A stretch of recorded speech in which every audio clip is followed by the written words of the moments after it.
a really good thing going, and it seemed like everything was working. Zach was getting the splitter to Ducks walk-off win, but that was a wild one, and the Road Warriors made a bid at a sweep on the road late into the night last night. Tonight, it'll be right-hander Jay Goss getting the ball for York. He's 2-0 with a 2.16 ERA. That's 7th lowest in the league. Righty Raul Rivera will go for the Road Warriors. He's 1-2 with a 1.92 ERA, and that is tied for 5th lowest in the league. So an excellent matchup here tonight. Coming up on the pregame, Michael caught up with Zach Groats earlier. He certainly stole the show yesterday. He'll be on our show here in just a matter of minutes. We'll hear from Mace here before too long as well. First pitch tonight set for 6:30 here on a warm, summer-like evening as we get this Memorial Day weekend started here on Sports Radio 1350 WOYK. Daly Anstein is a personal injury law firm that specializes in auto and motorcycle accidents, workers' compensation, and personal injury cases. Anstein has been proudly protecting the injured in Central PA for more than 40 years and is proud to support the York Revolution. At Dale E. Anstein, consultations are always free, and there is no fee unless they win the case for you. To learn more about Dale E. Anstein, or if you're in need of representation, go to AnsteinLaw.com. That's ANSTINE Law.com. We are your auto loan experts. Hello, I'm Sue DeStefano, President and CEO of First Capital Federal Credit Union. With terms you can trust and competitive rates as low as 2.49% APR, First Capital is the first place to go when you're looking for an auto loan. At First Capital, you're a member, not just a number. You can apply for your loan online at firstcapitalfcu.com or stop by any of our branches. First Capital, putting you first. Federally insured by NCUA. First Capital Federal Credit Union. Is your backyard an inspiration or more like an eyesore? Get your backyard ready for summer with Penn Dutch Structures. Our selection of Amish-crafted sheds, swing sets, gazebos, and outdoor furniture includes everything you need to play, relax, and entertain all summer long. Take advantage of big savings on our in-stock or built-to-order sheds, or enjoy free delivery and assembly on any of our vinyl swing sets. See our impressive selection of outdoor structures at the Markets at Shrewsbury, located off I-83 on the Susquehanna Trail. Need to get some cash?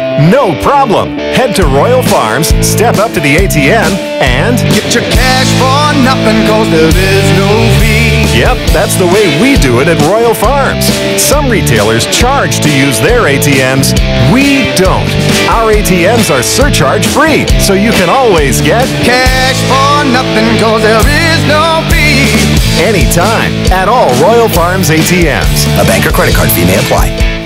Buying or selling? The auction houses of Dover and Mount Royal have you covered. From selling full estates to taking consignments on good, clean merchandise. Join us for weekly in-house auctions at Mount Royal. With food served during weekly auctions and 3 certified appraisers on staff, our friendly and courteous team will make the process easy and enjoyable. We offer a great deal on real estate, selling at 3% instead of real estate agents' commission rate of 6%. For more information, visit our Facebook page, call us at 717-963-3190, or visit our websites at www.theauctionhouseofdover.com and www.mtroyalauction.com. York Country Day School is an independent college preparatory school. It inspires and nurtures the innovative and creative spirit of students as they pursue their intellectual promise. At York Country Day School, students are known and valued, which allows them to engage as compassionate, bold, and active citizens as they identify a purpose outside of themselves and generate the call to better the world. York Country Day School is currently enrolling students beginning at age 2 years, 7 months through grade 12. We invite you to visit for a day and stay for the education of a lifetime. For more information, visit www.ycds.org. Listen live, on demand, and on the go. Download the new WOYK app on the Apple and Google Play stores today.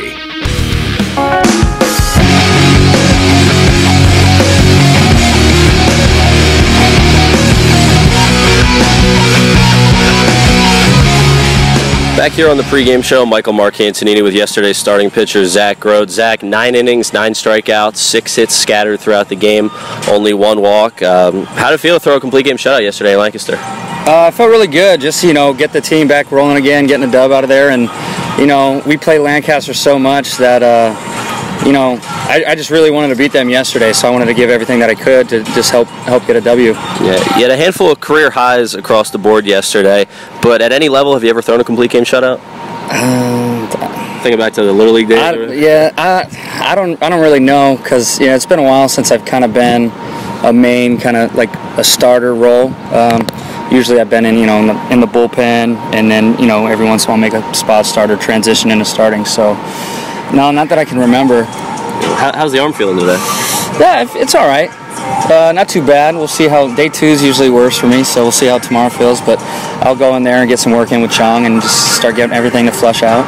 You mentioned transitioning between a starter and a reliever often throughout your career. How's it been this season? That was your second start yesterday, but you've also made a handful of relief appearances. This offseason, when I talked with Mace, I was coming in, and he said he'd give me the opportunity to start. So this offseason, I kind of was working out and throwing differently. So this year, that's why I was coming in kind of wanting to start and the mentality of starting. So, all it really is kind of mentally for me between the bullpen and starting. But, I definitely wanted to show them that I can start, and just prove people wrong that I can start with other places that just want me in the bullpen. Yeah, well, we're glad to have you in the rotation here. 8th complete game shutout in Revs history, 5th in a 9-inning game. How does that feel? It feels awesome, just because I've bounced around so many schools, teams, organizations. It kind of feels good to actually leave like a mark in one place to kind of be remembered. So it's awesome. After seeing that, it's awesome to hear. 9 strikeouts yesterday. What pitch felt best, if not multiple? A lot of the strikeouts we were getting, me and Clark were working really well. A lot of the strikeouts we were just kind of, once we got ahead, we were going fastball up. Me kind of coming down with a little herky-jerky motion and then elevating up is kind of tricky for them. So we worked well off that. Didn't get, I don't think, any strikeouts with a breaking ball. Splitter was there. Early it wasn't, but we got it working. But I would say a lot of them were fastball, just elevated in the zone. How was it with Tyler yesterday, working with him? And was there talking between innings about what you wanted to do, keep doing, stuff like that? Yeah, we would talk in between innings. Me and Tyler talked about that before, where we like to be on the same page. He knows those guys, so a couple guys that I weren't sure of, I'd go to Tyler and say, what are they trying to do? And then based off the inning before, me and Tyler would get together, look who's coming up, talk about how we want to start them, if we get ahead, how we want to finish them, and we just kind of rolled from there. We didn't have to shake too much, and we were on the same page pretty much the whole night. You hit the century mark in pitches and went over in the 8th inning. How'd the arm feel at that point? That's when I told Mace when he kept asking if I wanted to go back out there, and I felt fine. I wasn't asking about the pitch count, so nothing felt sore, out of place. And then once I came in the 8th and he asked about the 9th, I told him me coming out now or throwing the 9th, I feel like there's not going to be a difference in feeling. You're not going to feel too great the next day anyways. So I feel like once you're up at that mark, it all's going to feel the same the next day, as long as if something does, you start to feel in the arm or in the shoulder, then shut it down. But yesterday, just it didn't have none of that. So was Mace planning on going with you for the 9th, or was that something where you had to come in first and tell him how you felt? We talked probably for about a minute and a half deciding. I told him, I'm good to go. Up to you. Like if you wanted, if someone in the work, but I know someone to get some work. But I know the bullpen kind of threw a lot the day before. I'm all out for helping out the bullpen guys to get a day's rest if I felt fine. Plus we had a lead. Just kind of keep everyone fresh, and we kind of debated back and forth. He said you did your job, so you don't have to feel like you have to. But then again, it comes down to how many other opportunities and chances are you going to be able to go out and try to throw the 9th and get a complete game in there. So I kind of left it up to him and told him I'm good for it, and I'm willing to do it. So he let me go. Where does this rank all time? I mean, any level in your baseball accomplishments? Oh, it's up there. I feel like it's just a little surreal right now, just because, like you said, I've been bullpen, one start, and then to kind of do this, it felt really good that I was against Lancaster, but it's definitely up there with probably one of my years over at Embry-Riddle, my senior year and going to the World Series and being a starter / closer. So it goes up there, especially being in professional baseball here at York, which I've loved being here so far. And like I said again, especially against Lancaster, we wanted to go out and cut that winning streak down. All right, Zach, well, appreciate the time, and enjoy a couple of nice days off in the dugout and continue your success, man. Yeah, thank you. Appreciate it. That was Zach Rhodes joining Michael. First Revs 9-inning complete game shutout since 2015 when Rami Lewis did it, and again, just the 5th 9-inning complete game shutout in Revs history. We'll get Mace's thoughts on it coming up. The Broadway Transmission Manager's Report is next. You'll always hit it out of the park with great Best Yet products from your neighborhood SureSave stores. Like party platters with $18.93 deli items. Team up Best Yet hot dogs with Best Yet kettle cooked chips. And get Best Yet 12 packs of soda and Best Yet Rising Crust pizzas at Sobel's Markets in Shrewsbury, Stewartstown, Whiteford, and East York. And at Nell's Market Fresh Foods in Spry. Nitro Circus presents the Next Level Tour. In 2018, we're stepping things up a notch and taking the world's biggest ramps on the road. These are the ramps that have only been seen at Travis Pastrana's house and the Nitro World Games. And now they're coming to you. So come check it out, York. This tour is too big for indoors. This tour is next level. Coming to PeoplesBank Park on Friday, June 15th. Tickets on sale now through nitrocircus.com. Hi, this is Dan Patrick. Join me weekday mornings at 9 on Sports Radio 1350 WOYK.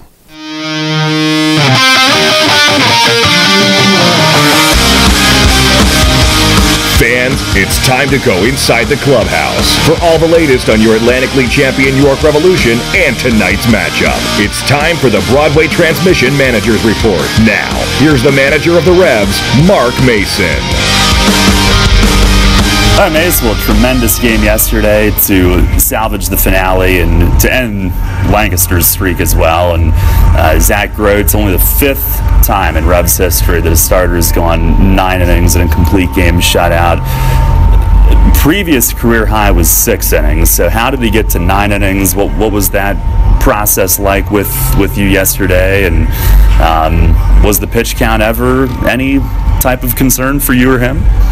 Not really. I think he had around 80 pitches through 7 innings, so that's really good. And I was just concerned because we hadn't pushed him that much. But I mean, it was hot, and he was on point. So for me, when it got to be a little bit of a concern, was the 9th inning.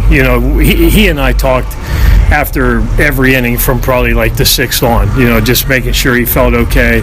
The stuff looked great. He didn't really lose any velocity at the end of the game. He was still in the 90s with the fastball. And, I just I wanted him to get the complete game, but if the pitch count would have got out of control, the last hitter that he got out was going to be his last hitter. So that's kind of where we were. We had McCoy up in the pen, so he was ready to go. But, Zach, he got a couple flyouts there, I think, to end that inning, and that was it. So I have to say, in all my years here, I mean, other than Chris Cody throwing some gems over there that I remember, but for a right-hander to do what he did to that lineup that they have in that ballpark, that was pretty special yesterday. Yeah, and it's been a new role for him that he's dabbled in here early this season, and yesterday goes all the way in that role. And now you look at the league leaderboard, and he's at the top in ERA. How impressive is it for a guy that is really pitching differently in terms of role than he had before to attack it the way that he has? Well, I mean, he's embraced the opportunity to start. He really wanted to coming into the season. And I mean, I knew just from watching him when he was in Bridgeport that he has really good stuff. So it's just a question of, the in and outs of the dugout, for one inning after another, facing that lineup multiple times. I mean, those are always the things, but do you think about the most? But he and Clark yesterday, they were talking in the dugout. They were talking about the hitters that were coming up, what their plan was going to be. So they really had a nice game plan yesterday, and Zach went out there and executed it really well. You mentioned Tyler, and he's been great behind the plate, but then yesterday a big game at the plate, of course, and very rewarding, I'm sure, for you also to see. I know you'd been putting in some early work with Polo even that morning, and what did you think clicked for him yesterday?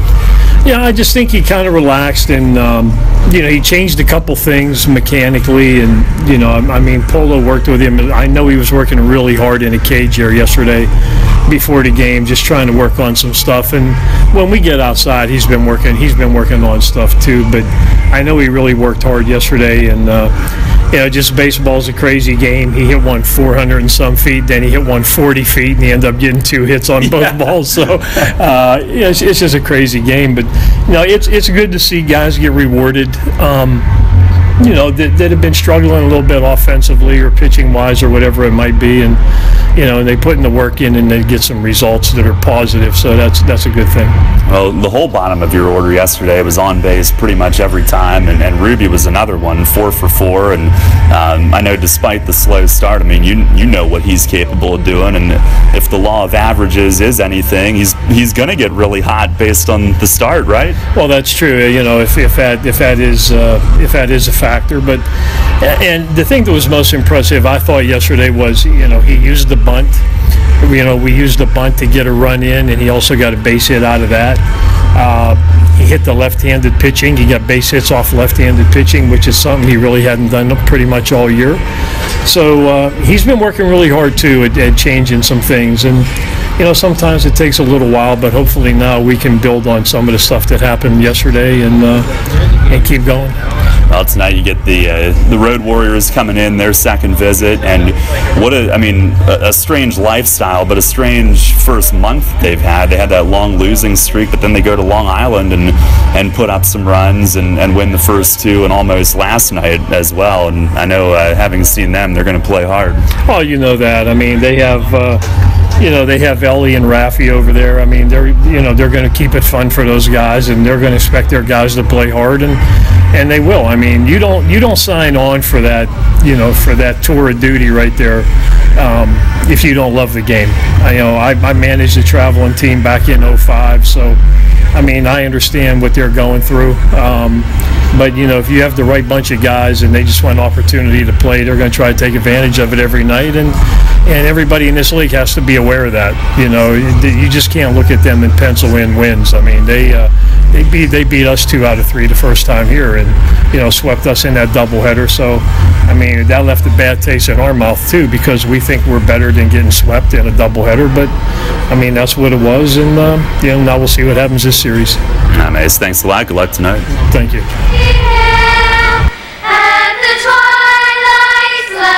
Gleaming, whose broad stripes and bright stars through the perilous fight, and the ramparts we watched were so gallantly streaming, and the rockets' red glare, the bombs bursting in air, gave proof through the night that our flag was still there.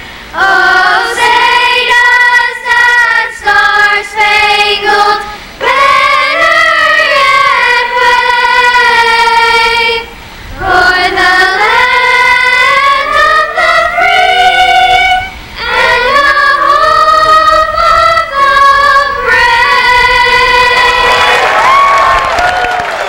That is the St. Joseph of York Joyful Sounds Choir with our national anthem tonight. Wonderful job by those youngsters down on the field, and just about set to go. Revs have taken the field for tonight's game against the Road Warriors. Our starting lineups tonight brought to you by Flying Feet. For the Road Warriors, we'll see them for the first time since May 2nd. It'll be Osvaldo Martinez at shortstop leading off. Melvin Rodriguez, the second baseman, is batting second. Gustavo Pierre at third base will hit third. Jorge Fernandez in the cleanup spot playing right field. Geraldo Valentin, the first baseman, bats fifth. Isaac Wenrick over from Lancaster will catch and hit sixth. Alfredo Silverio, the designated hitter, hits seventh. Matt Hibbert, also traded from Lancaster earlier this week, is in center field batting eighth. And Anthony Ray in left field hits ninth. Again, it's Martinez, Rodriguez, Pierre, Fernandez, Valentin, Wenrick, Silverio, Hibbert, and Ray for the Road Warriors. The lineup that Jay Goss will face here tonight. The lineup behind Jay, or at the plate in support of Jay, will have Jared Mitchell in right field leading off for the Revs tonight. Alexi Casilla at second base, bat second. Hitting third in left field is Wellington Dotel. Michael Burgess, the first baseman, cleans up. Melky Mesa will DH and bat fifth. Hitting sixth at third base is Jose Cuevas. Brian Dent, the shortstop, batting seventh. Ruby Silva is in center again tonight, hitting eighth. And Tyler Clark will do the catching and bat ninth. Again, Mitchell, Casilla, Dotel, Burgess, Mesa, Cuevas, Dent, Silva, and Clark. That lineup will face Road Warriors righty Raul Rivera, one of their top starters. Tonight it's big boat for York, and he's ready to go. 2-0, a 2.16 ERA. Revs have 4 pitchers in the top 10 in the league in ERA. He ranks 7th coming in here tonight. It'll be his 6th start. Second against the Road Warriors. He combined on a shutout the first time that he faced them. And our Dasher Investment Services first pitch tonight is across for a strike. We are underway. Get things started at 6:33 stadium time. Strike one on Osvaldo Martinez, leading it off. 0-1 from Boat, and it misses upstairs. Martinez hitting at 225. Does have 3 home runs.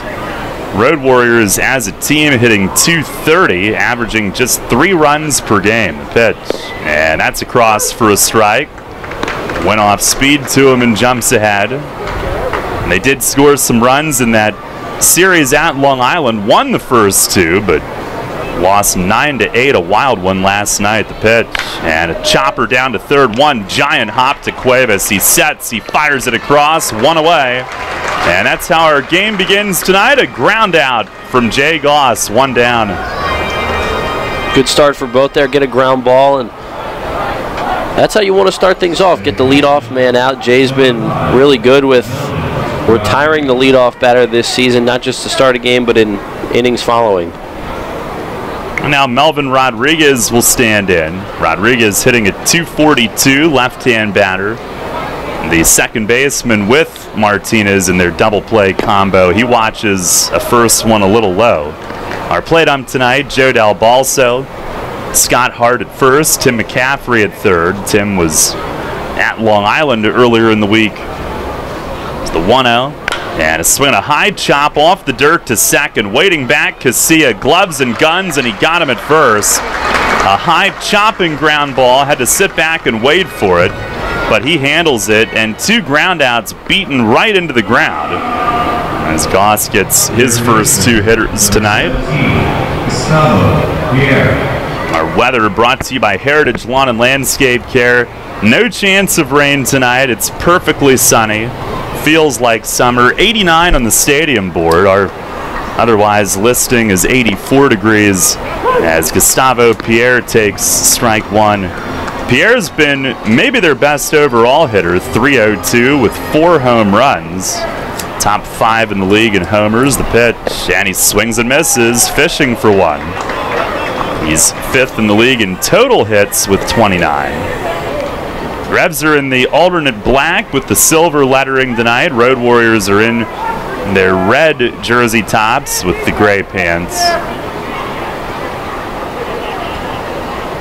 Now Goss shakes off, kicks and delivers.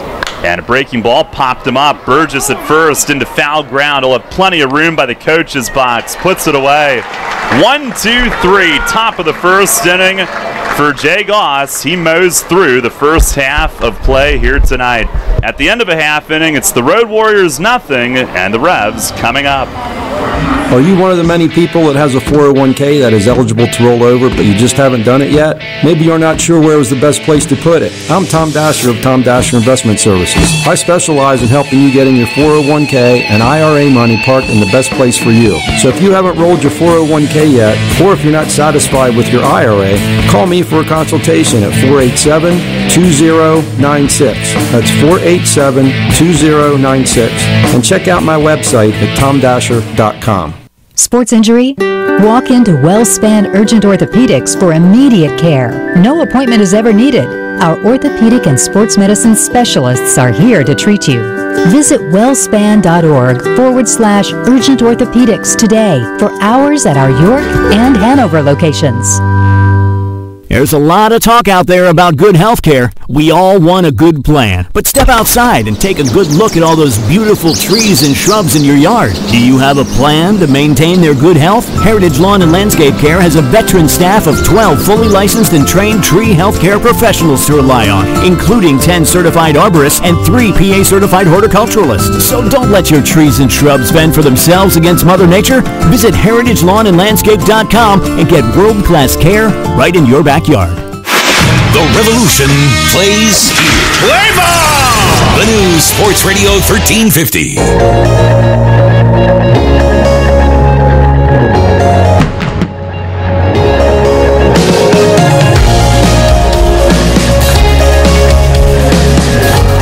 1-2-3, first inning for Jay Goss. Raul Rivera is ready to go for the Road Warriors tonight, and he's off to a nice start this season as well. 1-2 the record, but a 1.93 ERA, which is tied for 5th in the league. 5 outings, 4 starts. 23 and a third innings, 25 hits, only 2 walks though, 16 strikeouts. Opponents hitting .269. Again, just 2 walks through the first month of the season. Jared Mitchell will lead things off against him. And Rivera from the stretch delivers inside, so he will go from the set position at all times tonight. Mitchell at .217 coming in, 2 home runs. The 1-0. And he swings, drives it the other way, deep left center. Hibbert on the run, it's gone! Make it 3 home runs for Jared Mitchell. He jumps on one in his first at bat tonight and hammers it out of here into the playground in left center.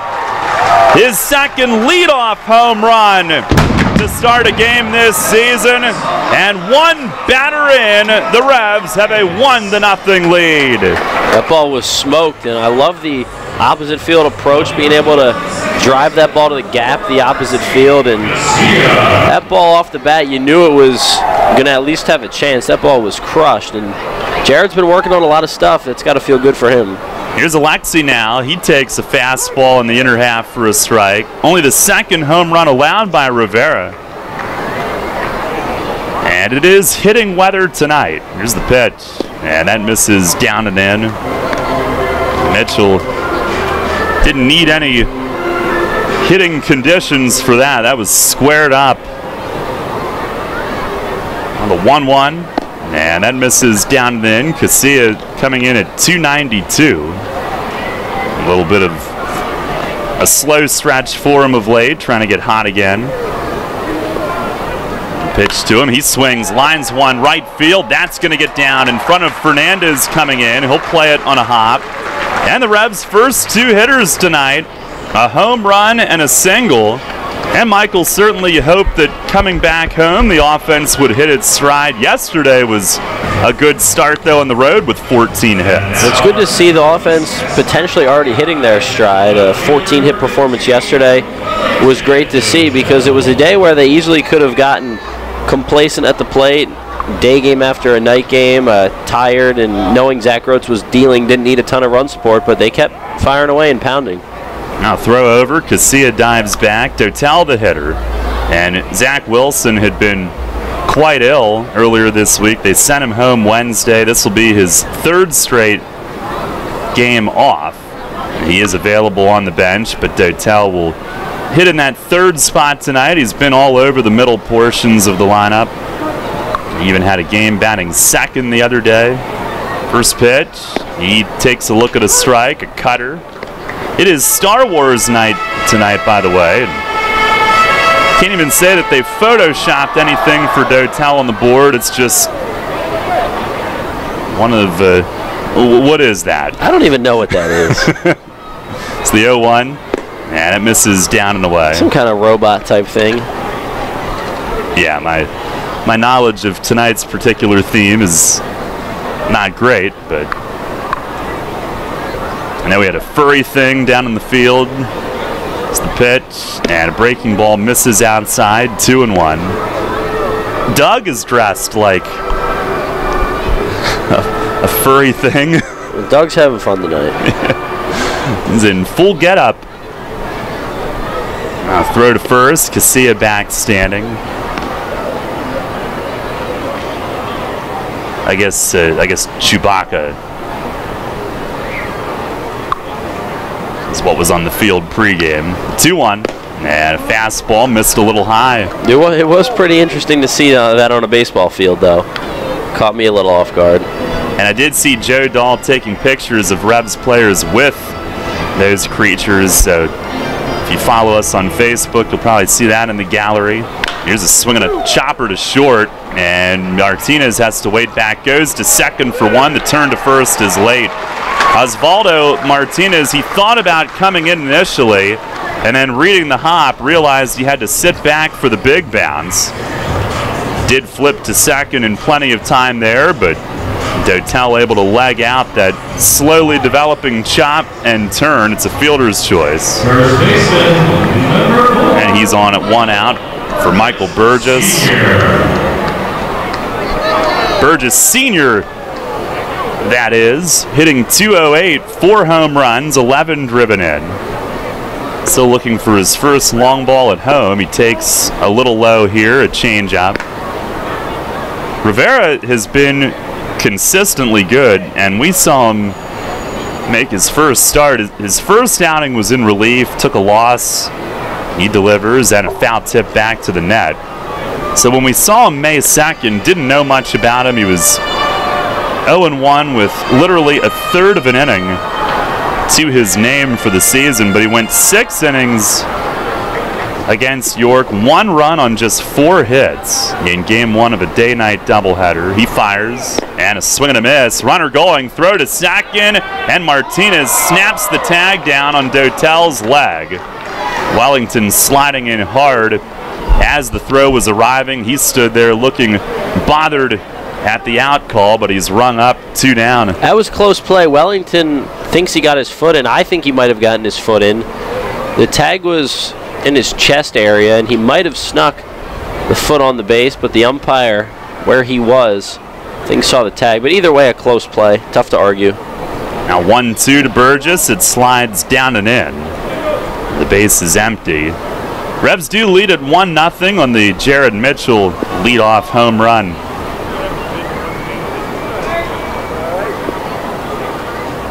Rivera, the glove up in front of his face, nods yes to the sign. The 2-2, and a ground ball, second base. Rodriguez gets a big hop, throws over to first, and the side retired.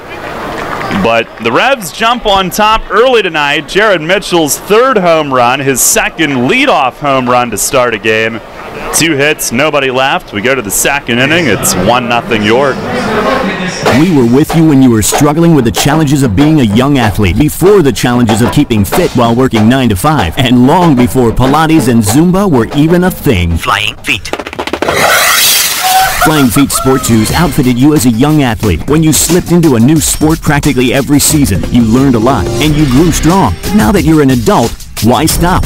Flying Feet has the brands and the styles that will increase your performance no matter how you choose to maintain your fitness. Just like when you were a kid, when you shop Flying Feet, you know you'll walk away with the best fit and natural comfort. Flying Feet stocks fitness shoes and all kinds of fitness gear. So, what do you do these days? Trail walking? Working out on the track, on the street, in the gym? Sign up for exercise classes like Pilates, Zumba, or need shoes for weightlifting? It doesn't matter what you're into, you can always count on Flying Feet. It's the one sportswear specialty store that's truly ageless. Flying Feet.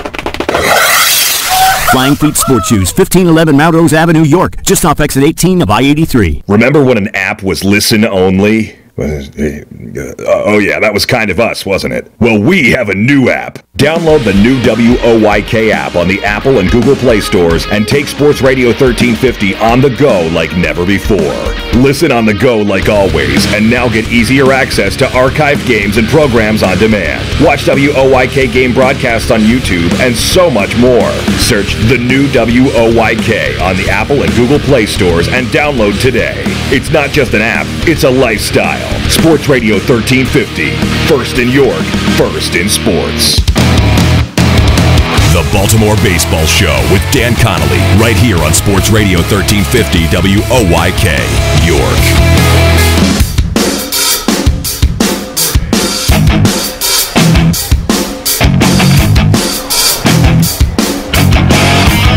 One nothing York. Jay Goss fires a fastball strike on Jorge Fernandez leading off the second. Good pitch down in the zone on the cleanup hitter, the 0-1. And a swing and a miss, took a little off. Fernandez, the switch hitting cleanup man for the Road Warriors. 236 average, no home runs, 3 driven in. Here's the 0-2. And he swings, fouls it off down the third base side. That'll get into the crowd. And a quick incoming on that. So hopefully everybody all right. 1-2-3 first for Boat. 2 ground outs and a foul pop up. Now he winds, kicks, delivers, and missed upstairs. 1-2. It's a good spot, though, to change the eye level and make Fernandez a little less comfortable. It was up and in. Valentin and Wenrick up this inning as well. The pitch. And he yanks one foul down off of Ricardo Gomez's seat in the Revs bullpen. He vacates his chair and lets it bounce off. And now he'll go get it. Jay always wants to know after his starts, did you call me Boat on the radio? He deals and just missed outside. Yeah, pretty much every pitch, Boat. Did he want you to? Does he want you to call him? Oh yeah. Okay. Yeah.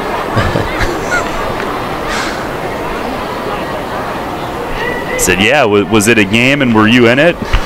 Then yes, I did.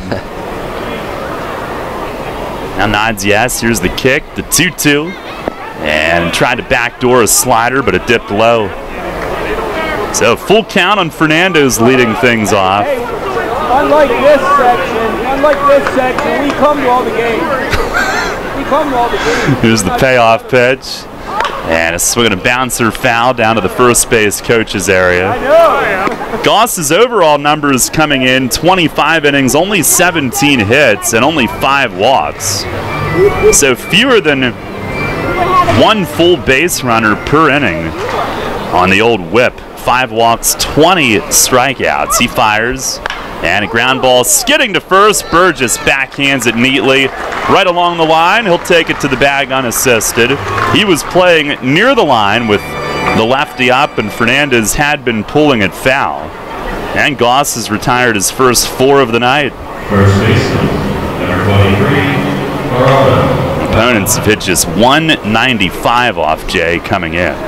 Great start to the game for Jay. And how about Michael Burgess's defense this season over at first base? So good with the backhand. I feel like I write 3 unassisted in my scorebook like every 3 outs when he's over at first. Here's Valentin, and Goss missing way outside. Clark had to put a pretty violent reach toward that one. Got some glove on it. Clark in there again tonight after catching a shutout yesterday and hitting a 3-run homer, 2 for 3.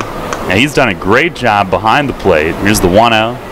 And it's hooked at third and just down to the reach of Cuevas' leap down the left field line. Valentin around first. Dotel will dig it out of the corner, but not before Valentin approaches second base standing. It's a double, and the Road Warriors with their first base runner of the night. Well, there goes the perfect game. Thought we were getting somewhere. 2-out double, no harm if Jay can come back and get Wenrick right here. Valentin's been swinging the bat pretty well. 368 his last 5 coming in, one of their hotter hitters. Here's Wenrick, the catcher, left-hand hitter, and dealt over from Lancaster this week.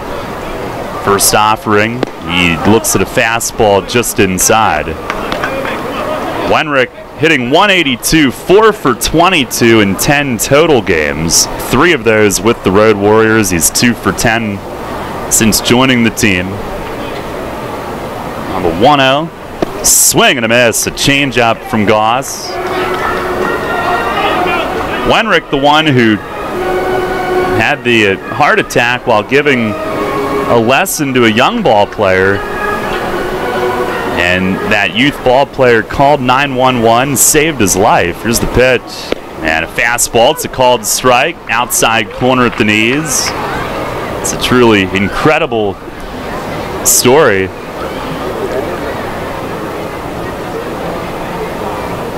He's giving lessons back home when that happened.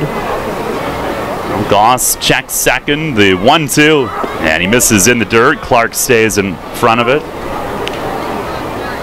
Shadows from just behind the mound on in.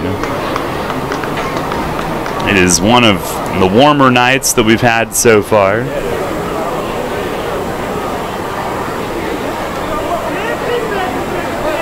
Valentine the lead from second, the helmet off for a moment as he checks around. Out there with one down in the inning, the stretch from Goss. The 2-2, swing, and it's flared the other way, but foul. That'll be dropped by one of the Road Warriors seated on the bullpen bench. Their pitching coach, Rafael Montalvo, giving the business to whichever of his guys dropped that ball. That's an error. E-bullpen. I mean, there are pitchers out there. You don't want anybody breaking a hand or anything like that. Yeah, like your jammed finger. Just a little pinky injury. I'm day to day. It's the pitch, and it missed low. Wenrick started but stopped. 3-2. Well, jamming a finger on a basketball is one of the, at the time it happens, one of the most painful things you can do. I mean, the pain, that initial shock pain goes away after a few seconds, but leaves a nasty black and blue mark. Yeah, you're a little purple there. This is the payoff pitch. Swinging a tapper off the end of the bat. Goss will get to it himself, jogging toward first, and a short underhand to Burgess. Another chopper that Wenrick got right on top of, and an easy high bounce. Goss able to cruise to it coming off the mound toward first base. He's really gotten these guys to top the ball early tonight. Valentine does go to third with 2 down. Yeah, Boat just cruised right over to it. From now you need an opportunity to strand a runner here and work around that 1-out double. Silverio's had some success this year. Defense back behind Goss. He just needs to trust him. This defense has been playing really well lately. DHing Silverio. He swings and misses. First pitch changeup. Valentine at third, I think, hollered something. And Goss looked over before starting his windup. I don't know if he's trying to distract him or holler for a balk. Jay looks at him twice, now fires. Oh, missed outside to the backstop. It rebounds to Clark. He throws, and Goss got the tag on him. Tyler Clark recovers and throws a dart to Jay, waiting at home plate, and Valentine tagged out to end the inning. Great recovery. You don't see it often on a ball that goes all the way to the backstop, but he got a clean bounce. And if Valentine was trying to get into Goss's head, it didn't work out for him too well that time. No runs, 1 hit, nobody left. We go to the bottom of the second, still 1-0 York.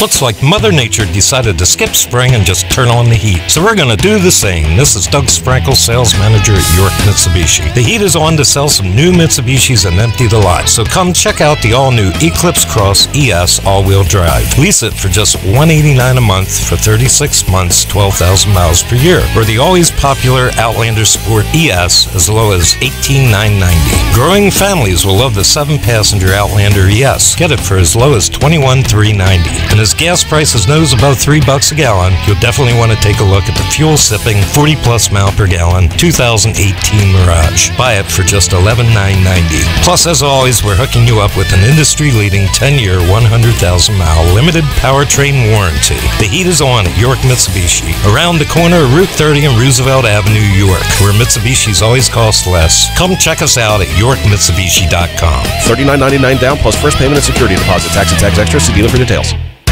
Money and business are essential to the strength of a community. So is cheering and celebration and music and fun. That's why York Revolution games, concerts, youth sports, special events, and more happen at a place called PeoplesBank Park. PeoplesBank has been serving York County for more than 150 years. Always cheering, always celebrating, always committed to the things that make York County great. And to you having a great time at PeoplesBank Park. People's Bank, member FDIC, equal housing lender. 1-0 York. Melky Mesa leads off the bottom of the second and takes a little bit high. Revs on the Jared Mitchell leadoff home run have the early lead, and Clark and Goss help keep it that way. The 1-0 and a swing at a high fly right center. Hibbert going back on this. It carries deep all the way to the track, and he's got room.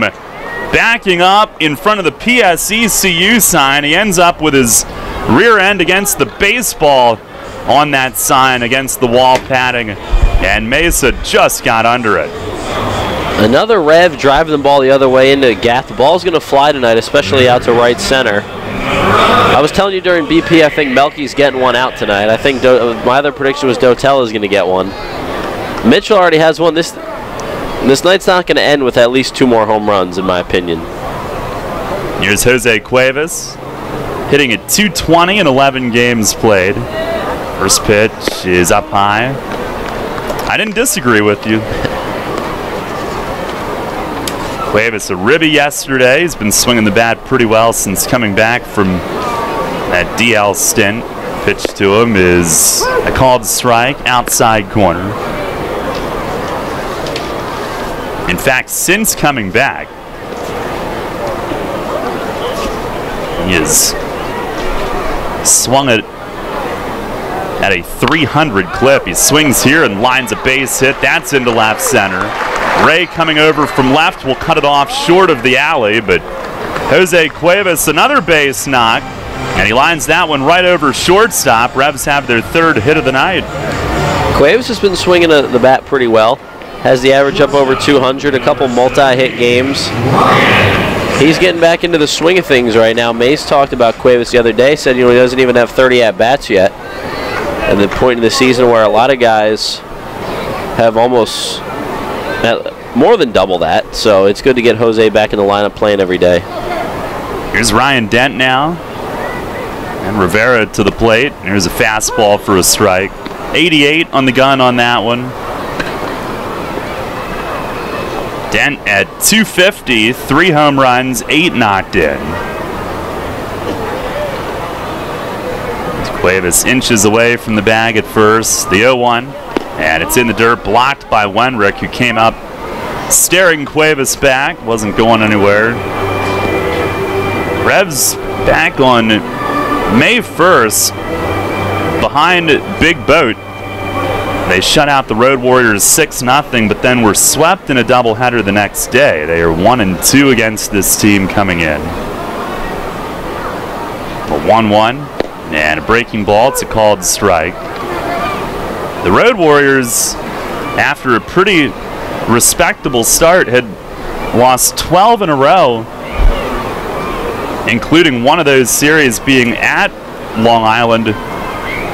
But right back there this week, and they won 2 out of 3 as Rivera checks over on Cuevas at first.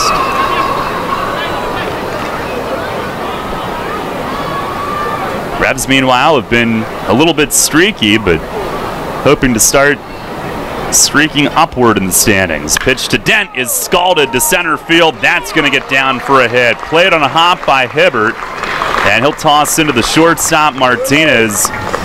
I don't know that Dent could have hit that ball any harder. Right on the nose, a line smash on a dead straight line right back up the middle. I like what I'm seeing from Ryan Dent lately. Like you said, hit that ball really hard, and he's been doing that a lot lately. Had that right center field home run in Lancaster yesterday on a pitch that we thought he may have even got jammed on. So he's been able to fight pitches off, go the other way, stay up the middle, hit the ball hard. The bottom half of the lineup for the Revs over the last few days has been excellent. Here's Ruby Silva. First pitch, he swings, slaps it foul though. Down past third, taking aim at that line.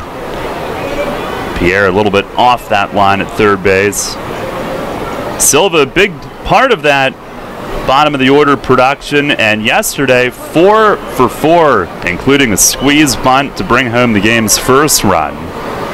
He's up to 235 now. He's in center field tonight, second time with York. The pitch, and he swings and misses. Rivera went a little bit below the knees on that one and got him to go after it. It's a 1-0 lead, first and second with one out here in the second inning.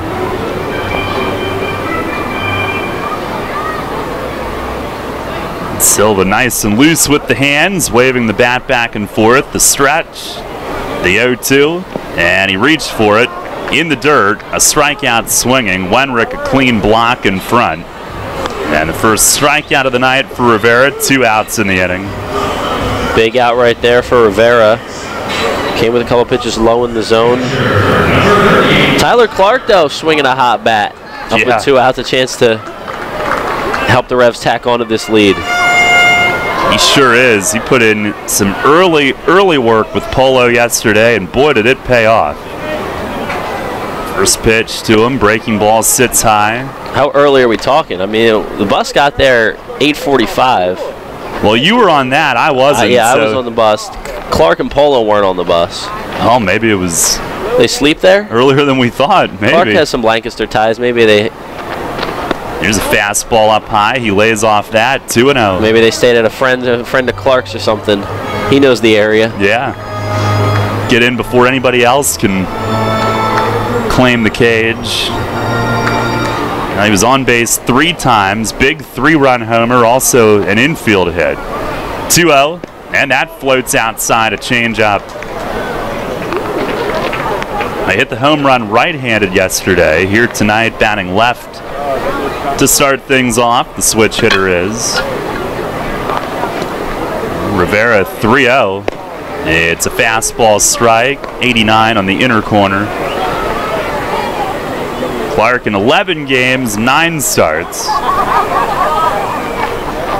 Now hitting 161, but could certainly climb in a hurry as he backs out, readjusts the batting gloves. Defensively, he's been excellent since day one, calling the game as well. Now the pitch, up and in, and he's on base again. Ball 4. One of the toughest things when you are struggling, you want to swing at everything and swing your way out of it. And Rivera wasn't close on some of those, but Tyler Clark didn't even flinch on any of those. 5-pitch walk, and it loads the bases with 2 outs for Jared Mitchell.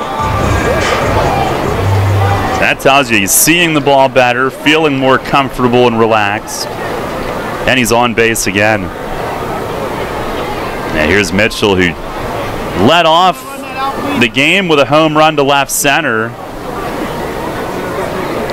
And now Rivera wants the rosin bag, which was not out there. The bat boy delivers. I think Fletch is not here again tonight. He went home for his son's middle school graduation, and he's normally the one that tosses that rosin bag out there long before the game even starts.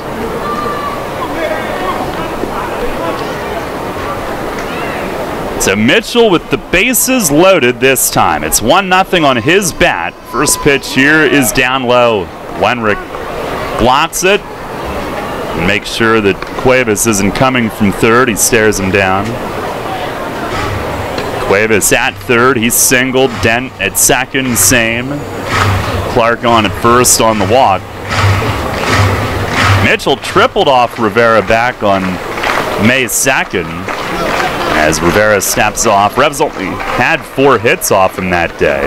Mitchell a leadoff triple in that game, and he leads off tonight with a homer. Pitch is in the dirt, and Wenrick blocks another one, but now 2-0. And actually, May 2nd, that leadoff triple, Mitchell did circle the bases. There was an error, so... Little League home run. Yeah, he's led off both games against Rivera by circling them on the first attempt. How about a slam right here? Make it a 2-homer game. No complaints here. Just got to get one up in the air again. I mean, the ball's flying tonight. Here's the 2-0. Down and in. Well, Rivera has no wiggle room now. 3-0 on Mitchell, who, as we said, has tormented Rivera in some brief time this year. 3-0 pitch.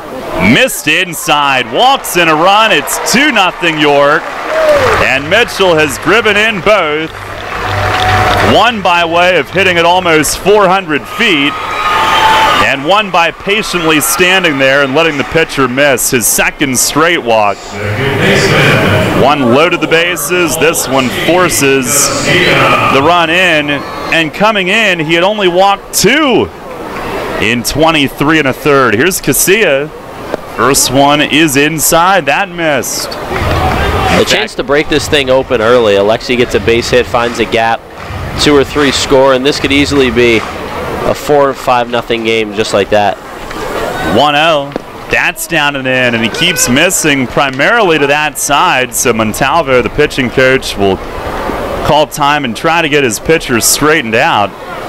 He's been yanking it in on these left-hand hitters consistently. That's a quick walk out for Rafael. Not messing around here early in the game, and Rivera not being able to find that strike zone. That's tough for this team. I mean, the Road Warriors, mentioning it again, you know, we keep talking about it. This team doesn't have a home. They play on the road all year, and when you're getting into the stadium only a couple hours before game time because the bus ride in was tough, there was traffic, you're dealing with that, sleep deprived, all this, and it's different than having a regular routine of being able to come in, sleeping in your own bed and getting your work in, seeing the trainer in your home clubhouse every day. And for pitchers, they don't get that luxury on this team, and you know that it could be just some exhaustion catching up, not being able to find the zone early in the game after a rough start to the day. And the whole infield join on that visit. Here's the 2-0 now, and Casilla taking all the way. It's a strike. Rivera, including tonight, had walked just 2 in his first 25 total innings of the season. The 2-1, and that misses high. Now he's in the 3-ball predicament again. We'll see if Alexi turns on one, if he gets one that he likes. The 3-1, he did, but foul tipped it. Tipped it straight back to the backstop. He did get one that he liked enough to go after. Full count, and the runners can get a head start now. 2-0 the lead, looking for more. Casilla singled in the first. Here's the stretch from Rivera. 3-2, and he swings, grounds it to second base. Right there is Rodriguez, throws to first to end the inning. So the visit does, for now, get Rivera back on track. And the Revs will settle for 1 run. 2 hits in the inning, they leave him loaded. It is 2-0 York at the end of 2 here tonight. Since 1934, PSECU has given Pennsylvanians financial opportunities to live a better life. We are a credit union who offers valuable free and low-fee financial products, broad lending options, and outstanding money management for financing life. At PSECU, we are proud of who we are and committed to who we serve because our Pennsylvania roots run deep. We are banking on a difference. Visit PSECU.com to join us. This credit union is federally insured by the National Credit Union Administration. Equal Opportunity Lender.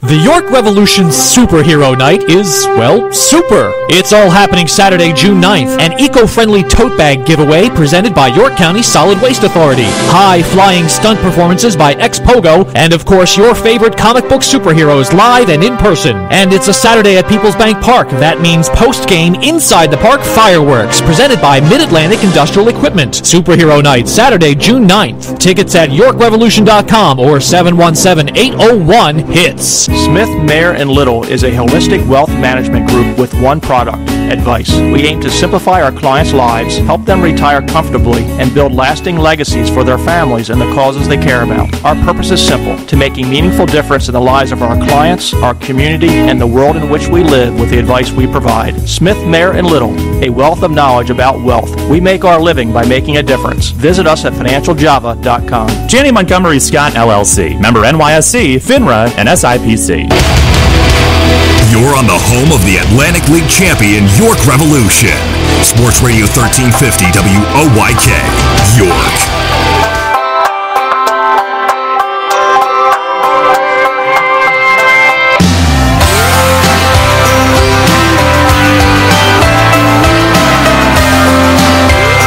Revs with a 2-0 lead. We head to the third inning tonight. And Jay Goss will face 7-8-9. The DH, Alfredo Silverio, leads things off. He was at the plate when Valentin tried to score from third. First pitch this time, he pops him up at short. It's Dent ranging out, backpedaling in shallow left, and he'll give way to Dotel coming in as Wellington snaps it into the glove. And it's a one pitch out to start the third inning. Silverio, who's done some damage in this park earlier this month, had a home run here. Goss gets him quickly. And that'll bring up Matt Hibbert, who was struggling to find playing time in Lancaster. He was 0 for 6 in 5 games there. He is 3 for 9 in 2 games since being dealt to the Road Warriors. He is the K-man tonight. First pitch is taken low. It's good to see guys like that aren't getting the playing time on other teams in this league to be able to come to the Road Warriors and get a little bit more time. The Road Warriors team that last time we saw them, after they had 2 injuries in the outfield, they were left with no bench players. Similar to what happened with us in Lancaster in the first series we played there. But this Road Warriors team, now they have a little bit of depth going for them. Pitch. Oh, did that hit him? It did. It glanced off his backside, almost went clear behind Hibbert, but it did glance off the back of his pants. So that one got away from Goss. And a hit by pitch puts Hibbert on with 1 out. He does have pretty good speed. I'll bring up Anthony Ray, who's one of the Road Warriors' speed threats himself. Ray was in center field earlier this month when we saw them, and he could really go get it. He's in left field tonight with Hibbert's arrival. Hibbert in center. And Goss holds and delivers, and a swing and a foul back out of play on the left-hand hitting Ray, who's batting 175. No home runs, 6 knocked in.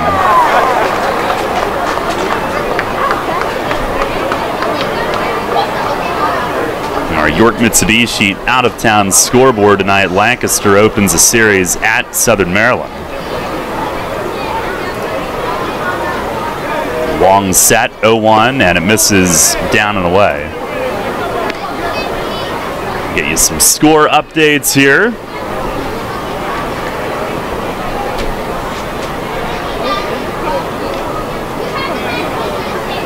(1-0) Southern Maryland in the third in that game. Pitch to Ray, that's a little bit low, 2-1. Somerset at Long Island, they're tied at 1 in the third. Patriots lead the Ducks by 3 games in the division. And in the third inning, Sugarland a 2-0 lead at New Britain. Now move to first, Hibbert leaning, and he's called safe on the dive back. Michael Burgess, a sweeping tag attempt. He was upset that they didn't get that call. Scott Hart at first base, signaling safe. Goss already has 1 pickoff over at first this season. Had one against New Britain a few days back. Goss delivers, and it's ripped just foul down the first base line. It was a late reaction from Hibbert to dive back, and I thought they were going to get him there. Well, Brian, our official scorer, says we got to get the replay officials in New York and New Jersey on the phone.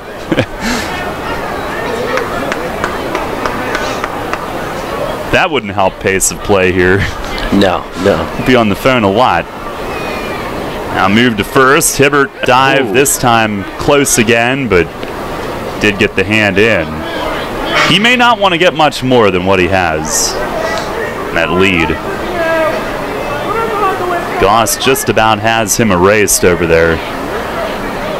Now ready, the 2-2 to Ray, and a swing and a pop foul. That'll get back and up onto the roof.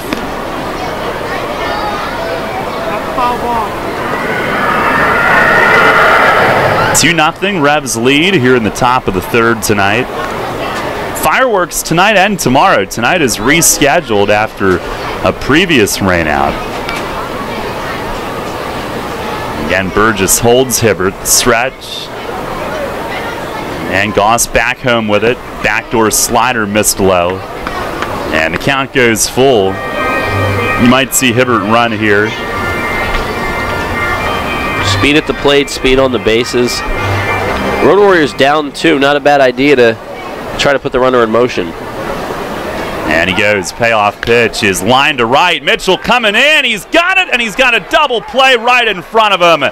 He will bounce the throw to first. It is not in time, and they say Burgess came off on the stretch. Mitchell tried to make sure that he didn't accidentally overthrow it, and he kind of babied it to first, running in with the ball. Hibbert was all the way at second, got back, and I think in trying to be careful with it, Mitchell just barely pulled Burgess off. Scott Hart said it was on Burgess coming off the bag on the stretch, not necessarily on it being late. It did look like Burgess was off, and it looked like he just barely missed him on the sweep tag. It was close. But that's the case where Mitchell might have had trouble getting that out of his glove. That could be. Here's Martinez at the top as Goss misses low first pitch. Because he had a lot of time to throw to first, and that second hop is what cost him. Like you said, a little bit of a baby throw, didn't want to throw it away. That second hop slowed it down that much more, and that was it. Now fastball high. That one at 92 on the board, but a 2-0 count on Martinez, who grounded out to third base to start the game. Revs a 2-0 lead. Third inning goes on. Road Warriors still at bat. Here's the 2-0. And that just missed low. I don't think we have the biggest strike zone in the world tonight. Martinez, who chokes up and holds the bat very low, a la Wellington Dotel, not quite as far away from his body and not as open of a stance, though, as Goss tries Hibbert again, but Hibbert dives in. Martinez listed at just 5'10", but he's been one of their leading power hitters, 3 home runs out of the leadoff spot in the order. Now the 3-0 pitch, and it's a shade high. Ball 4. Martinez threw the bat away, thinking ball 4, and then he stopped to double check, but it is a base on balls. So 2 runners in the inning, a hit by pitch and a walk. And Melvin Rodriguez will have a chance. It's only the 6th batter Jay has walked this season, now in his 6th start of the year. He's kept guys off bases via the free pass, and he's made opponents get hits. That's part of the reason why Jay's been so successful so far this season. First offering here, swinging a ground ball to first. High hop off Burgess's glove, back to recover, and the throw to first is still in time. What a job from Michael Burgess. Jay Goss fired up as he spikes the ball back toward the mound, walking off. And Burgess had one come up toward his lips. He had to react to it with the glove. It deflected off the leather, but he didn't panic. Recovered and threw it right where it needed to be, just in time. No runs, no hits, and 2 left. We go to the bottom of the third. And thanks to that recovery, it's still 2-0 York. Rutter's has all your favorite seafood options. Tavern battered cod sandwich, crispy fried shrimp with bada bing dipping sauce, flavorful crab and corn chowder, just to name a few. Rutter's Seafood. One try and you'll be hooked. Rutter's. Why go anywhere else for seafood? You'll always hit it out of the park with great Best Yet products from your neighborhood SureSave stores. Like party platters with $18.93 deli items. Team up Best Yet hot dogs with Best Yet kettle cooked chips. And get Best Yet 12 packs of soda and Best Yet Rising Crust pizzas at Sobel's Markets in Shrewsbury, Stewartstown, Whiteford, and East York. And at Nell's Market Fresh Foods in Spry. Facing a legal issue can be a frightening time. What's my course of action? How do I know who to call? Fortunately, the York County Bar Association makes it easy. Now, you only need to make one call to find the right lawyer for you. Call the York County Bar Association and let us help you find the right lawyer with our Attorney Connection Lawyer Referral Service. Just call 854-8755 or visit yorkbar.com. Don't hesitate in getting the help you need. Contact the York County Bar Association and let us help you find the right attorney at the right time. Rutter's Hot Dog Extravaganza is here. Rutter's Kunzler hot dogs and brand new corn dogs are only 2 for $2. Our amazing Kunzler bacon wrapped cheddar dogs and sausages are only 2 for $4. Earn 2 cents on fuel for every deal purchased. Must scan rewards card. Rutter's, why go anywhere else? This is Luke Westfall. You're listening to York Revolution Baseball on the home of the Revs. Sports Radio 1350 WOYK. First in York, first in sports.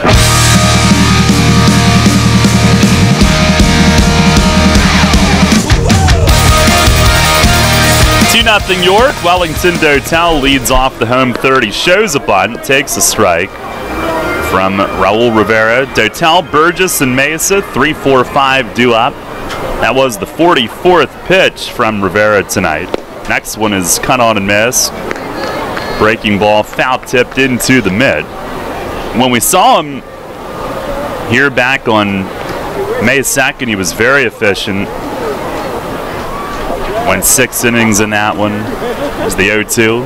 And a fastball just missed down and away. I think Rivera started to go into his strikeout walk around the mound, but Dotel, a keen eye, and the 1-2, swinging, he fouls it back upstairs. I wonder, Dotel might be eating some of those carrots that you have with your dinner here, Michael, have vision like that. I'll tell you what, I mean, carrots take forever to chew, but they really do help the vision because I got good vision. Here's a swing and a foul back. That'll get up on the roof. I feel like mine's better already. I got bad hearing, so if there's anything that helps that, I mean, maybe if it's a different vegetable that helps that out. Yeah, I don't know. The eyesight, though, I mean, I'm good with the sight. That's not a problem. That's not going to be a problem moving forward. They might still be researching the hearing one. I got a bad back, so if there's something that helps that too, something else. Here's a ground ball punched the other way at second. Rodriguez lays out from his knees, the throw just in time. And Dotel robbed by the second baseman, Rodriguez, who had to scamper toward the hole and dive for it. Makes a fine play. Yeah, great play going to the left there. Diving on that grass. Dotel got jammed there, but he still managed to hit it hard the other way and hustled down the line, at least giving himself a chance to beat it out. Now Michael Burgess, who helped keep the Road Warriors off the board in the top half of the inning, that defensive recovery at first base. And Rivera the pitch. It's over for a strike. Changed up on him to start. Burgess grounded out to second base his first time. The 0-1, swinging a foul tip straight to the backstop. It's a 2-0 Revs lead. Rivera, his last start in Lancaster, lost 4-1, 4 2/3 innings, 4 runs, 2 earned. The 0-2, and that breaks inside and low. His first 3 starts, he allowed 1 earned run, no earned runs, and then 1 earned run. So 6 innings or more in all 3 of those. He started off 18 1/3 innings, just 2 earned runs his first 3 starts. Pitch, fastball just inside. And then the last one of, as we said, of the 4, only 2 were earned in that one. 2 balls, 2 strikes to Burgess. And Rivera delivers, swinging a bouncer foul over to Melky Mesa, who grabs it with the right hand on deck. Rivera, the brother of former Road Warrior Saul Rivera, who pitched in the majors with the Nationals and Diamondbacks. I think Saul was with Sugarland as well. Pitch, breaking ball, foul tip, bouncing straight back again. Burgess hanging tough. And Raul pitched in 3 games with the Skeeters 2 years ago, so Rafael Montalvo had him as pitching coach there. Now with the Road Warriors as well. Raffy was their pitching coach 7 years ago. Here's a swing and a foul tip, and could not be held on to by Wenrick. As that bounced out of the glove, and Burgess, by an eyelash, stays alive again. Doing a great job of fouling off pitches in the AB. Sometimes it needs to become a skill for guys to be able to foul pitches off at bats. They're swinging and not necessarily pitches they want to do something with, but just foul off to get them a better pitch coming after. Another one here, and he missed outside. Burgess works it full and is really making Rivera earn this at bat. He's now approaching 60 pitches here in the first 3 innings. 3-2, and a swing and a high drive, deep right field. Watch this one go onto the clubhouse roof in right field. Michael Burgess, a tape measure home run. And he earned that one. He unloads onto the roof of the clubhouse in right field. His 5th of the year, his first here at home, and the Revs in front 3-0 here in the bottom of the 3rd. See him pop a bubble with his bubble gum after he crossed home plate. That ball was scorched. We haven't seen a ball hit that hard and that far this season. And you called it during batting practice. I was picking out guys who I thought were going to go deep tonight because I knew the ball was going to fly. And you said Mike was going to hit his first at home. Pick to click, baby. Here's Melky Mesa, who looks at a breaking ball outside. It was a shot. Hey, you might still get yours tonight. Did that ball land yet? Are we sure it landed on the clubhouse? I'm not sure. Milton's going to get it later tonight. Here's a fastball. That's in for a strike. I said on the clubhouse roof. I might have been wrong. No, I mean, might have been over the clubhouse roof. Somebody's going to have a souvenir in their windshield. Might be hopefully me. I mean, I'm back there too. There's a breaking ball in the dirt, 2-1. Now that was just destroyed. And the weight transfer was great. He back-legged it, had backspin on it, so it got up and just kept going. Just a majestic disappearance of that baseball as Mesa foul tips this one into the netting. It's 2-2. All because Mike was able to foul off a few pitches in that AB. Fouled off a couple breaking balls. Just getting the bat on the last one he fouled off in that at-bat to stay alive. Then he made Raul Rivera fall into a mistake and made him pay. Pitch, breaking ball, swing and a miss. So Rivera gets the next man, Mesa. The at-bat for Burgess, it was 9 pitches in length. He had 4 foul balls in the at-bat. And by the way, right before, if you heard like some kind of beep, one of the Star Wars characters came in our booth, and I don't know if lightsabers make noise. I don't know what that was, but here's Jose Cuevas, who looks at a strike. I could go without that. If it's moving like forward, yeah, it's like Star Wars gas. It's kind of what it sounded like. I don't know what it was. Who knows? It's the 0-1. And a slider clipped the outside corner according to the plate ump. Cuevas a look back.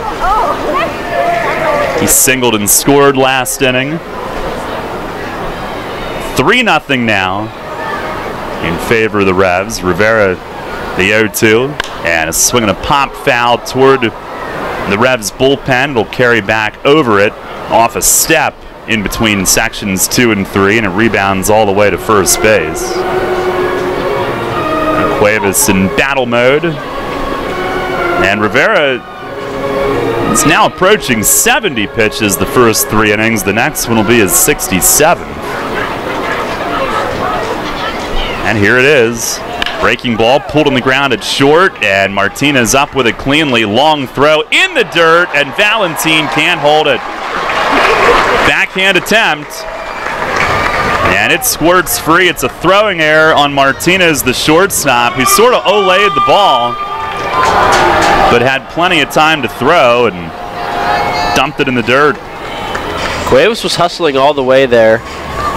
He knew he had a chance to beat the play. The ball beat him to the bag, but it wasn't a scorcher right at Martinez, so Cuevas knew he was going to have a chance to get down the line, and even if he was close to the bag, he knew Martinez maybe had to rush that throw. Here's Dent, who singled his first time, and he absolutely scorched his. First pitch, breaking ball is outside.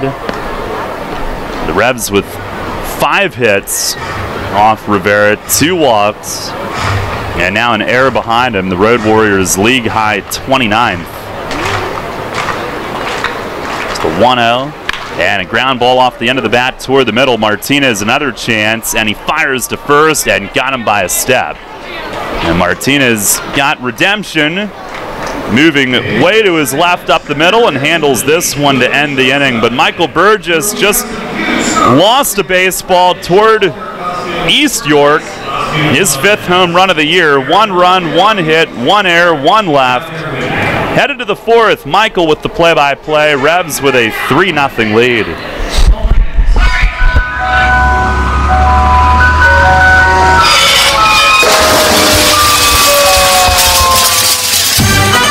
Tired of hearing that music?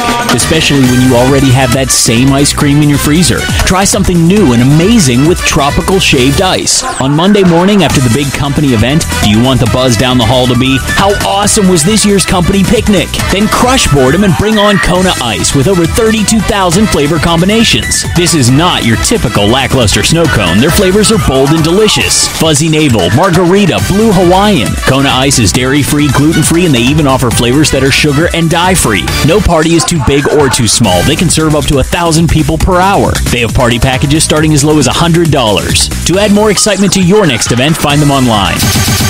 At Donegal, we understand there are many costs associated with running a business. That's why Donegal works with you to provide quality insurance products based on your business needs, and why we deliver that insurance at a price to fit your budget. Call your local independent Donegal agent today and discover why, when it comes to insurance for your business, Donegal is a better value. Contact Kochman Kunkel Insurance at 717-854-0300 or stop in at 3217 East Market Street, York. Locally owned and operated by Pam and Rudy Kochman. Kochman Kunkel Insurance. Local sports on WOYK are brought to you by Maple Donuts, a family tradition since 1946. The Baltimore Baseball Show with Dan Connolly, right here on Sports Radio 1350 WOYK, York.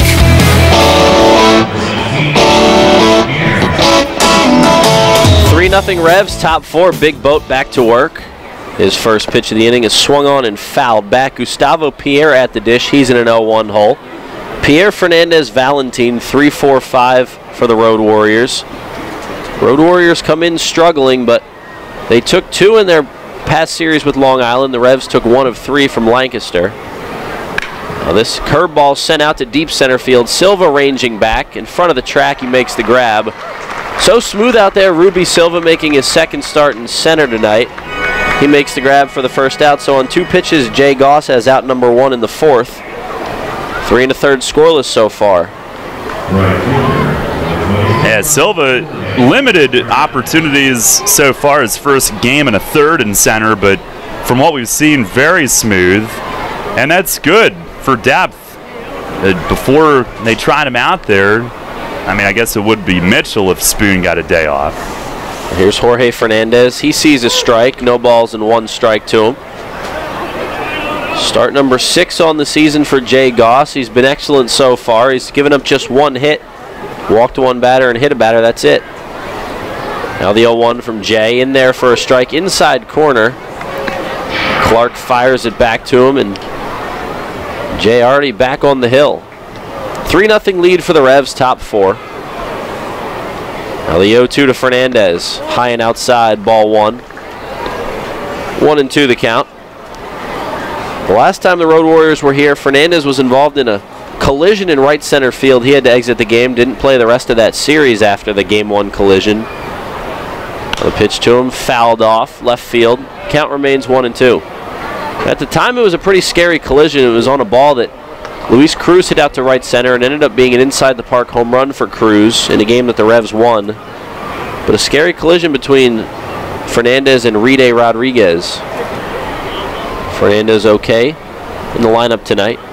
The 1-2 to him. Off the hands again. That one's out of play over the Road Warriors third base dugout.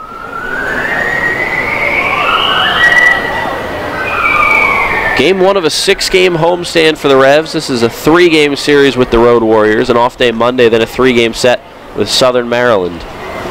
The 1-2 pitch again misses away. 2-2.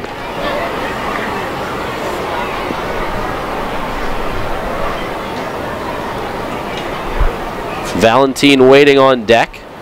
Vogt readies the 2-2. Here it is. High and inside, almost hit the hands of Fernandez. He got him out of the way, and the count runs full. So Goss goes from ahead in the count, and now he's behind 3-2. 1 down in the inning, no one on. Revs 3, Road Warriors nothing, top 4. The 3-2 pitch from Goss. Line drive over the head of Michael Burgess into right field, a base hit. Mitchell over to cut it off. He'll get it back into Casilla. A 1-out single for Jorge Fernandez. Hit number 2 on the night for the Road Warriors. Just the 4th base runner for them. Here's Geraldo Valentin. He's at first base today.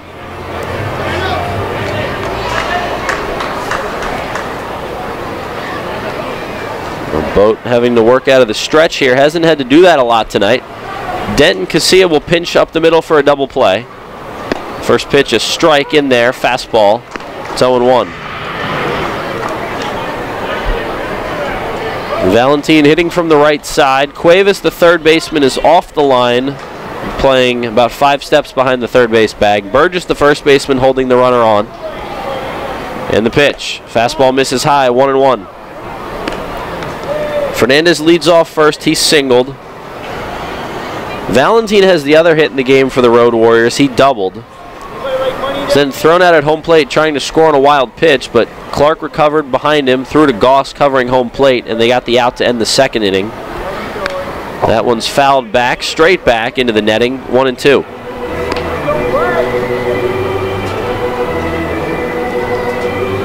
Goss in his last start only went 4 2/3. Gave up just 2 runs, only one of them was earned. Scattered 4 hits, struck out 5 and didn't walk a batter. That was in New Britain in Game 1 of the doubleheader on May 20th. Start before that, he went a season-high 6 1/3 innings. The 1-2 pitch, runner goes. Pitch is fouled back, so the stolen base attempt from Fernandez will not come to be, as he'll be sent back to first on the foul ball. Valentin staying alive in the box. 1 ball, 2 strikes. 1 out in the inning. Man on first. Revs lead at 3-0. We're in the top half of the 4th.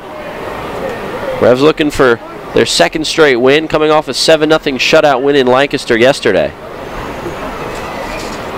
Boat looks at first. Short lead for Fernandez. And the pitch. Fastball high and away. It misses, 2-2. Valentin from Rio Piedras, Puerto Rico. Originally signed by the Kansas City Royals as an undrafted free agent in 2003. Played his college ball at Southern Arkansas. The 2-2 pitch, fouled away. Goss tried to go with the fastball in the outer half, but Valentin spoiled it. The count remains even at 2. Hit .352 in 2003 in the Arizona Rookie League, did Valentin. Next year, hit .347 in 66 games in the Pioneer Rookie League. So, a couple good seasons of rookie ball there. Move over to first. Quick throw from Goss, but diving back is Fernandez. He's safe.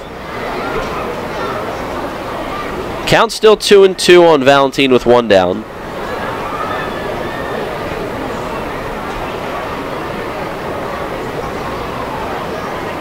Well, Goss comes to the plate out of the stretch. Another foul ball, low and away. Valentin gets his bat on it and flicks one out of play. Still 2-2. Valentin reached Double-A in 2007, hit .288 that season, 24 extra base hits, 54 RBI, and scored 48 runs. Did that in the Royals system. There's a pitch that just misses inside, and the count runs full.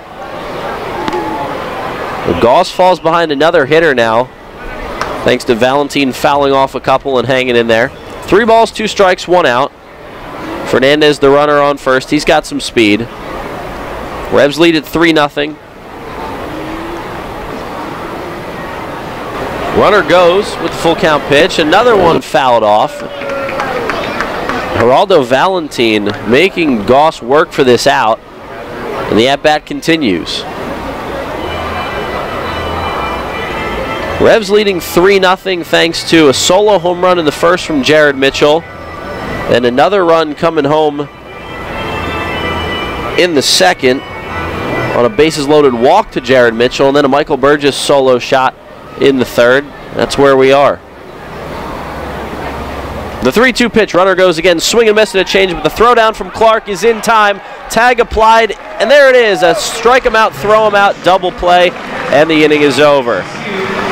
Tyler Clark throws out the 9th runner this season for him behind the plate, and we'll head to the bottom of the 4th with the Revs up 3-0. Don't go anywhere. You're listening on Sports Radio 1350 WOYK. Brimmer has been York's license and notary specialist since 1969. It offers registration and driver's license renewals, online title transfers, money orders, and notary service, all with a friendly staff that guarantees your satisfaction. For more information on Brimmer's convenient hours and fast service, call 717-699-1060 in York or visit them on the web at brimmers.com. Brimmer Fast Licensing and Notary Service with 4 convenient locations in York and Lancaster. Shipley Energy is more than just an energy company. We're a family tradition. Our goal is to provide outstanding customer service and to make energy easy for you. From heating oil and propane to natural gas and electricity, our team can help. We also offer HVAC services, installation, maintenance, and service plans to keep your home safe and comfortable. In addition, our team can improve the quality of water in your home. To learn more, visit ShipleyEnergy.com or call 855-5-SHIPLEY. We make energy easy. You trust AAA to work at every mile. But AAA doesn't just cover your car. They can also cover your home. AAA Home Insurance protects every square foot. And when you add AAA Home Insurance to AAA Auto Insurance, you get more protection and more savings. Insurance that's not just insurance. Talk to your local AAA insurance agent today or visit AAA.com to learn more about AAA Home Insurance. This is Paul Fletcher. You're listening to York Revolution Baseball on the home of the Revs. Sports Radio 1350 WOYK. First in York, first in sports.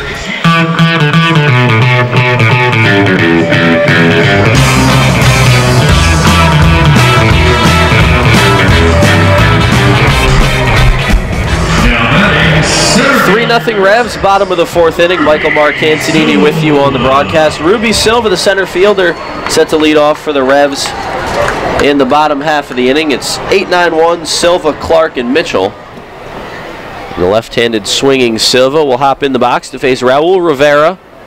He's back out for another inning. There's a line drive base hit into right field for Ruby Silva. Swinging at the first pitch like he does so often. And he's a leadoff base runner here in the 4th.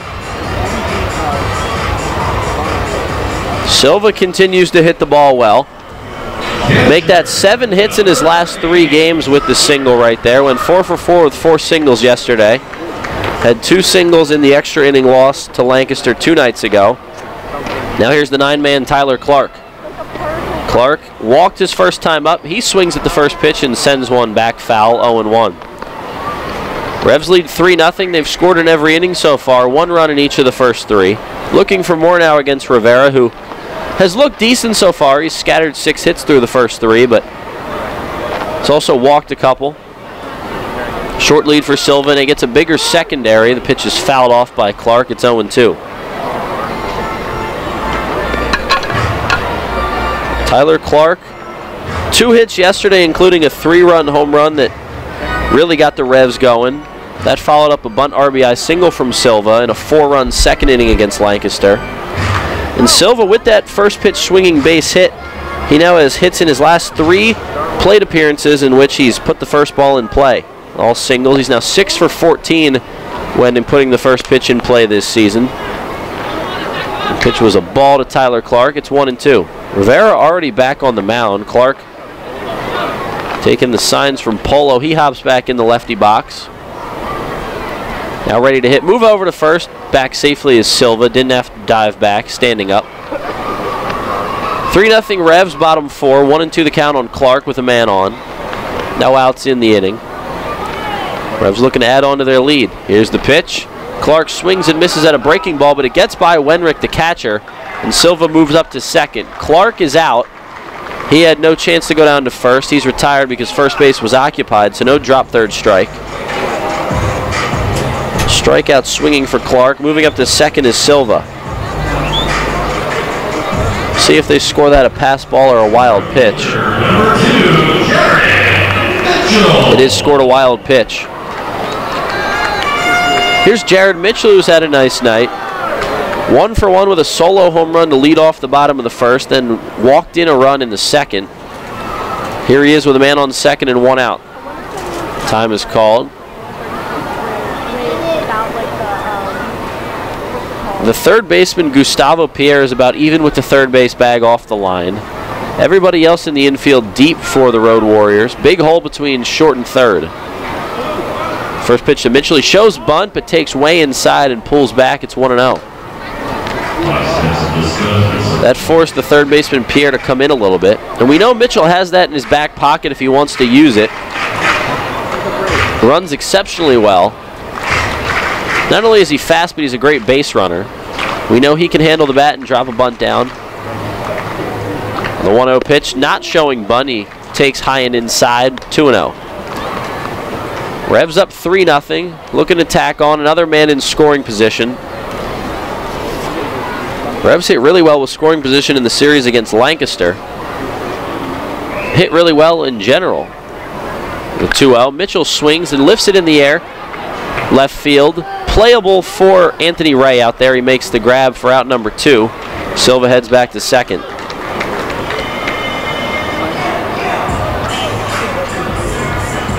First time Mitchell's been retired tonight. Now Alexi Casilla will have a shot with 2 outs.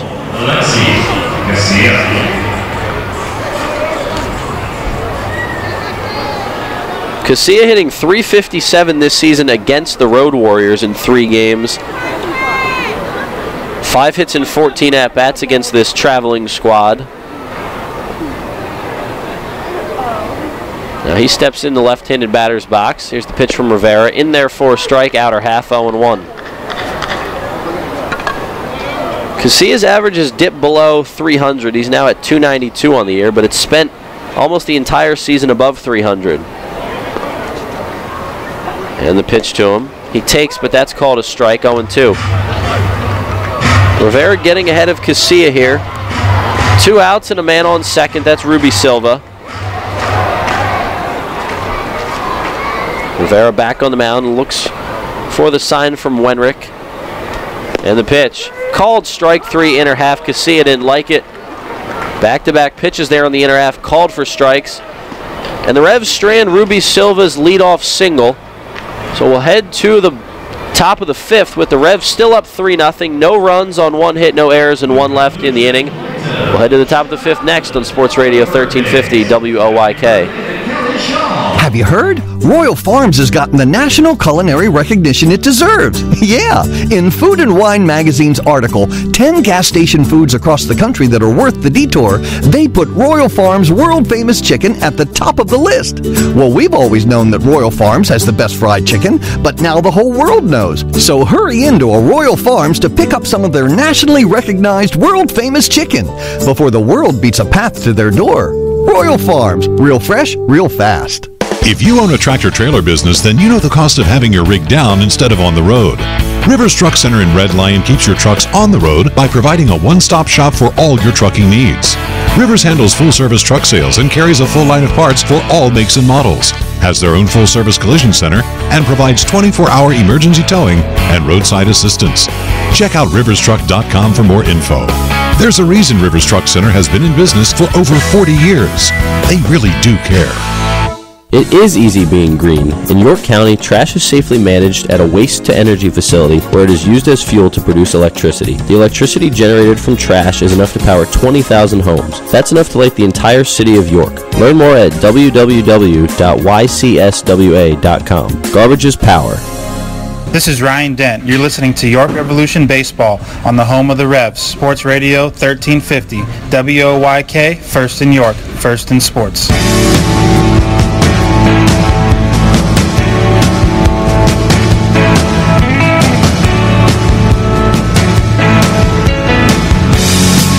Nothing Revs, top of the fifth inning from PeoplesBank Park in downtown York. Jay Goss out for another inning.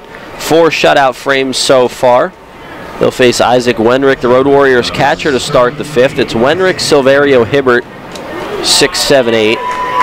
Wenrick came over in a trade from the Barnstormers just a few days ago, along with Matt Hibbert, who's in center field tonight. We'll see him a couple batters from now. First pitch to Wenrick from Jay Goss is outside. Misses just off the plate, 1-0. Revs failed to score in the fourth inning. It was the first inning they haven't scored in this game here tonight. And the 1-0 pitch, lifted in the air, shallow left field. Dotel giving chase, ranging towards foul ground, and he makes the grab in the Road Warriors bullpen. An excellent play by Wellington Dotel. That's an out number 1 for Jay Goss. He retires the leadoff man yet again. He's done that in all 5 innings so far today.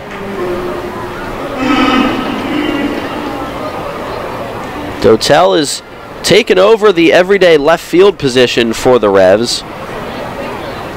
Position occupied at the beginning of the season by Ruby Silva.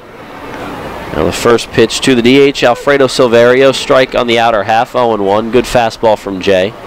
Silva now more in a super utility role, has played some second, making his second start in center tonight, while also still getting reps in left.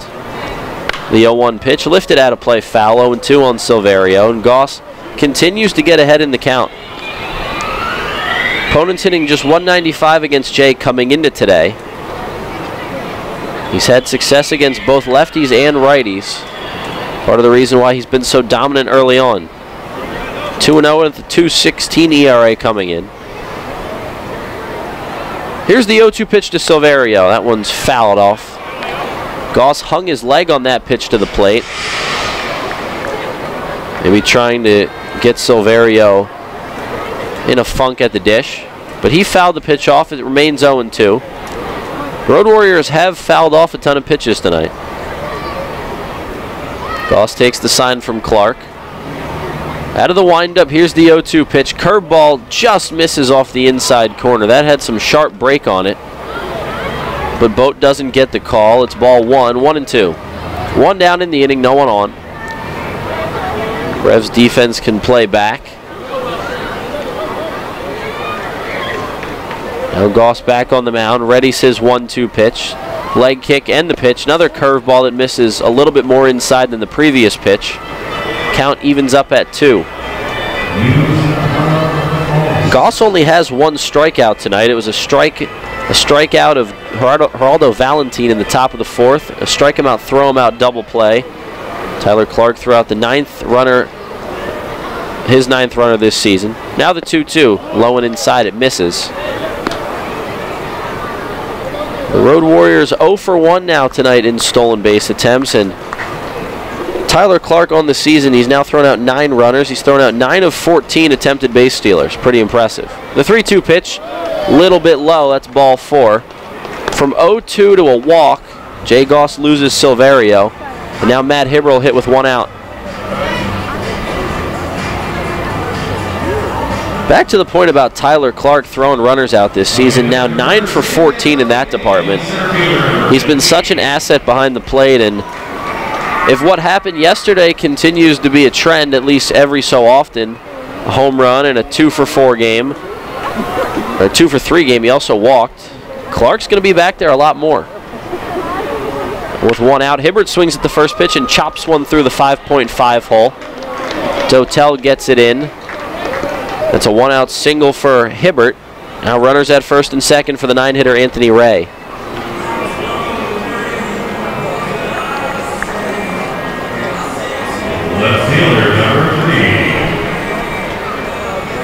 Hit number 3 on the evening for the Road Warriors.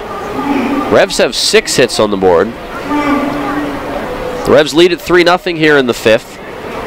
Away half of the 5th. Jay Goss, I guess you can say, in a little bit of a jam for the first time tonight with 2 men on. First pitch to Anthony Ray misses way outside, ball 1. Went with the fastball there, but couldn't locate it, 1-0. Goss has walked 2 on the night. He's also hit a batter. Lights on now here at PeoplesBank Park. The sun is set. Pitch 2-0 misses, or the 1-0 misses outside. It's now 2-0. Pretty much the same spot there. Fastball low and outside. 2 balls and no strikes. 1 down in the inning. Runner at second is Silverio. The runner at first is Hibbert. Decent sized leads for both. The 2-0. There's a fastball right down the heart of the plate. 2 balls and 1 strike. Denton Casilla playing for 2 up the middle. The Revs have yet to turn a ground ball double play today. The 1 double play they've turned is a strike him out, throw him out. 2 to 4 put out. 2-1. Chopped out to second. Casilla comes up on it. Tags the runner, Hibbert. No, he flips to second instead. Hibbert avoided the tag, but he's out at second on the 4-6 fielder's choice right there. Dent held the bag. Hibbert tried to dive in. A good job by Hibbert to avoid the tag, otherwise that would have been a 4-3 double play. Casilla had to flip to second, and then there was no play at first the way Anthony Ray runs. Moving up to third base is Silverio. And now runners at the corners for the Road Warriors and 2 outs. Back to the top of the order, and Osvaldo Martinez. Just about the only opportunity the Revs had to double up Anthony Ray was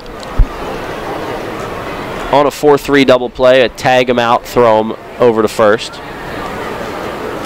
Tying run at the plate, and Martinez, first pitch to him, popped foul over the Revs dugout on the first baseline. 0-1. 2 down in the inning.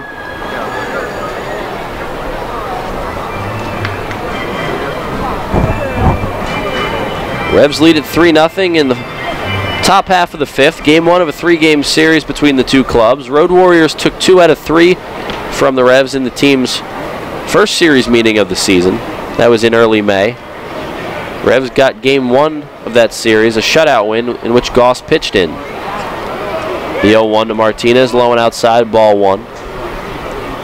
That was a 4-0 shutout win. The Revs used 4 pitchers to combine for the victory. Goss got the win.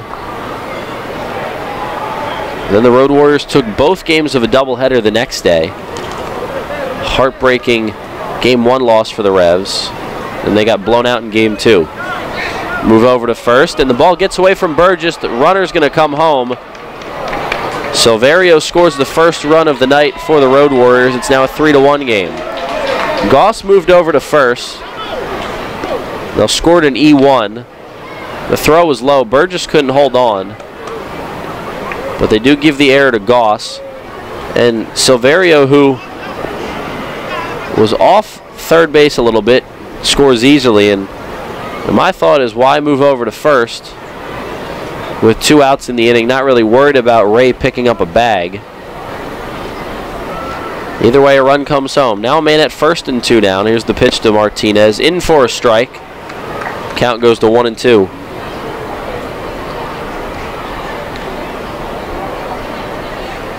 First error of the night committed by the Revs, and the first error they've committed since Friday night against Lancaster.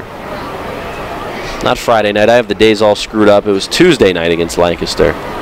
Runner goes, the 1-2 in for strike 3, a curveball that Boat drops in, and Martinez is rung up. The inning comes to an end. The Road Warriors do get a run. 1 run on 1 hit, 1 error, and 1 left on. We'll head to the home half of the 5th. 3-1 lead for the Revs. We'll see if they can add to it here on Sports Radio 1350 WOYK.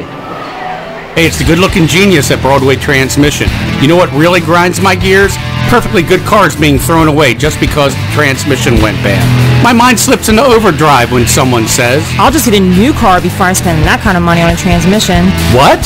According to Kelley Blue Book, the average price of a new car is $32,000. Now you're going to finance that, right? There's another $6 to $8 grand. And if you drive it off the showroom floor, it loses 20% of its value immediately. Don't forget, you also have to pay sales tax, higher insurance rates, title and registration fees, and come up with $600, $700, $800 a month depending on your interest rates for 5 years. And remember, you will still have to pay for the upkeep of the car, brakes, tires, wipers, fluids, etc. Stop! Trade your transmission, not your car. Thanks, good-looking genius. You're welcome, ma'am. Broadway Transmission. We'll get your shift together and save you all that dough. Visit us on the web at BroadwayTrans.com or stop in and see how it's done. Does your wealth advisor know how you take your coffee? At Smith, Mayer & Little Wealth Advisory Group, we genuinely get to know our clients, from their interests, goals, and dreams, right down to how they like their coffee. By understanding our clients on a personal level, we help them make wise financial decisions. In us, you will find a trusted confidant dedicated to your financial success. Smith, Mayer & Little, a wealth of knowledge about wealth. Get to know us over a cup of coffee or visit us at financialjava.com. Janney Montgomery Scott LLC, member NYSE, FINRA, and SIPC. This is Chang Choi, athletic trainer of the York Revolution. You're listening to York Revolution Baseball on the home of the Revs, Sports Radio 1350 WOYK. First in York, first in sport.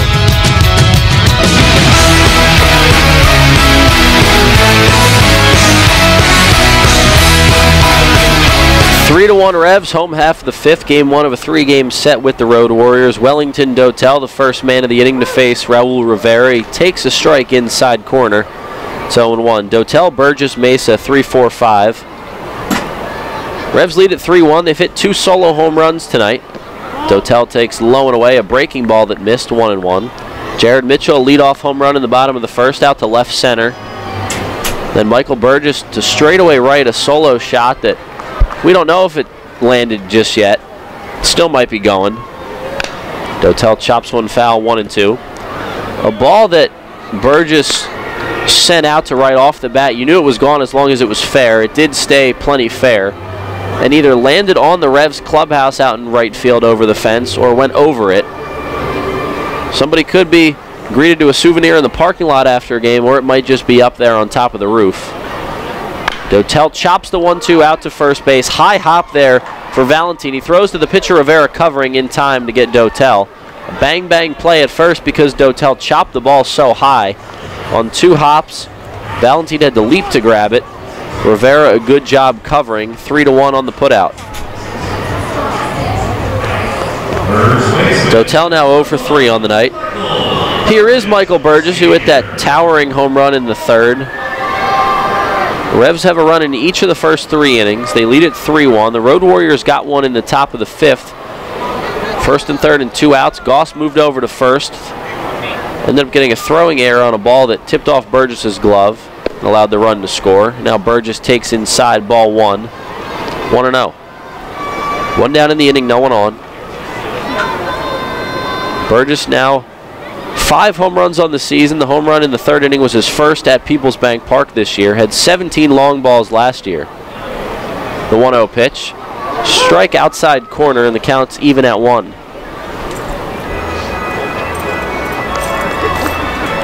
The power stroke is coming around for Burgess, who hit one game 1 of the series in Lancaster on Tuesday night. The 1-1 high and outside is fastball that misses, 2-1. Burgess leads the team with 5 homers. He also leads the team with 12 RBI. Now the 2-1. Hard hit ball out to second on 1 hop. Rodriguez has it. Throws to first in time to get Burgess. 2 ground ball outs to get Dotel and Burgess in the top of the 5th for Raul Rivera. And now with 2 outs and none on, here's Melky Mesa. Mesa DHing again tonight. That's become a regular thing for the Revs lately. Mesa only has 2 starts in the outfield this year, but he's been in the lineup regularly since he came off the DL last Tuesday. Mesa swings at the first pitch, chops it out to short, and it gets under the glove of Osvaldo Martinez and into left field. That should be an E6, and it is indeed an E6. Second error of the night for Martinez, a ball that looked like he played it well, rounded it well, but brought the glove up a little bit too quickly, and instead of what should have been a 1-2-3 inning for Rivera and the Warriors, Melky's safe at first, and the Revs have a base runner with 2 down, and here's Jose Cuevas. 3 errors committed in this game, 2 of them by the Road Warriors, and like I said, both Martinez. And now the Revs, new life in the inning. Chance to do some damage and make Road Warriors pay for the error. First pitch to Cuevas. Fastball high and tight, in on the hands, and he swings and misses at 0-1.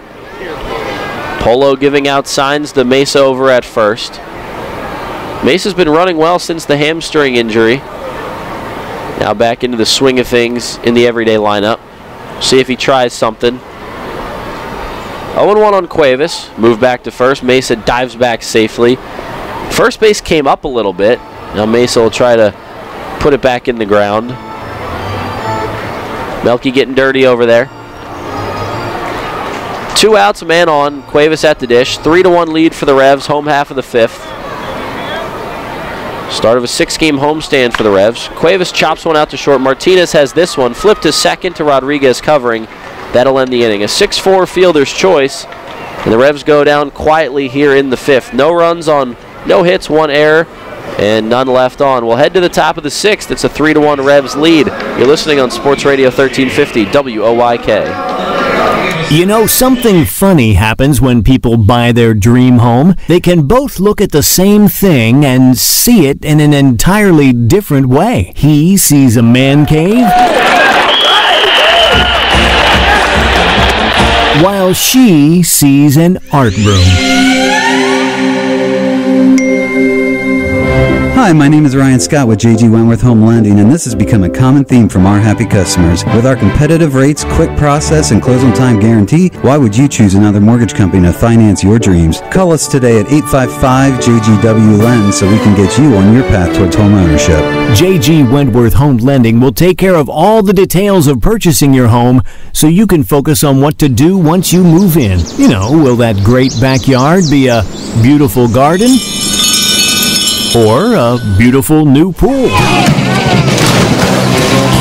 Yeah, that's one detail we'll leave up to you. Call 855-JGW-LEND today. Mortgage loans offered by J.G. Wentworth Home Lending, LLC, 3550 Commission Court, Woodbridge, Virginia, and MLS ID 2925, and MLSConsumerAccess.org, Equal Housing Lender.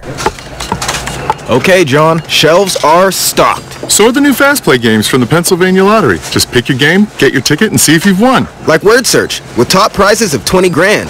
Yep, winning's never been faster. Not faster than me clearing these shelves. Dude, I hope you're even faster at restocking.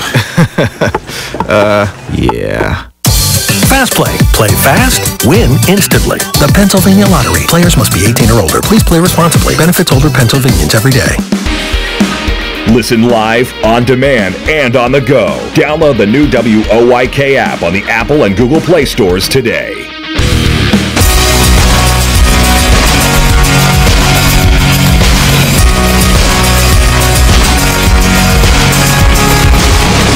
Top of the 6th inning, Revs 3, Road Warriors 1. Robert Carson checks into the game in relief of Jay Goss, whose night is finished after 5 innings of 1-run ball. Gave up just the 1 run in the top of the 5th.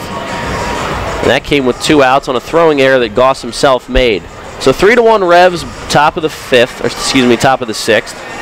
Carson comes in. He's made 8 appearances this year, all in relief. A 1.32 ERA and a 2-1 record for Rob. 13 2/3 innings of work. Scattered 15 hits over those 13 2/3. He'll face the left-handed hitting Melvin Rodriguez to start the 6th here. The first pitch to him is a fastball that misses inside, 1-0.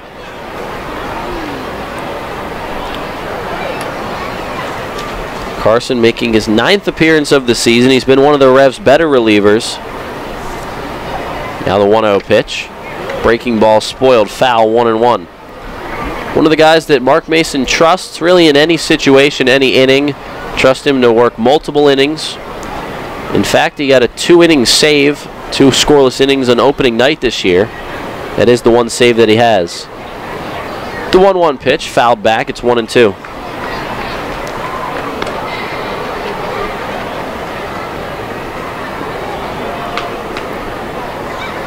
Carson tough against lefties.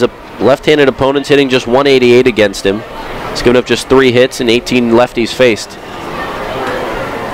The 1-2 pitch to Rodriguez just misses off the outside corner. Not sure where that one was. The home plate umpire, Joe Del Balso, says no, it was a little bit high. 2-2.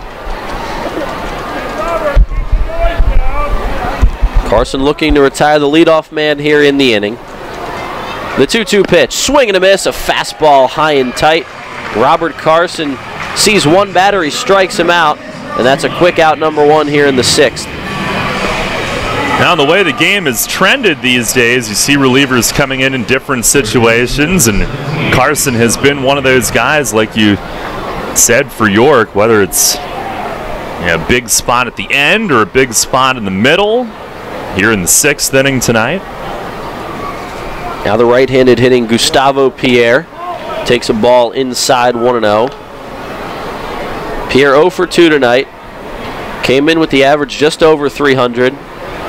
He's had some success against the Revs this season. Now the 1-0 from Carson, swing and a miss. He gets Pierre to chase a fastball high in the zone. Would have been a ball.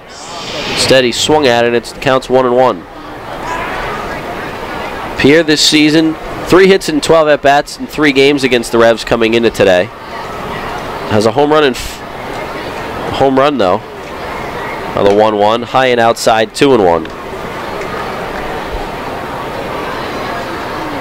Pierre does not have a home run though. I read that wrong. Has scored 2 runs against the Revs. The 2-1 pitch from Robert Carson. Line drive base hit through the 5.5 hole into left field. 4th hit of the night for the Road Warriors, and Pierre has his first knock of the night.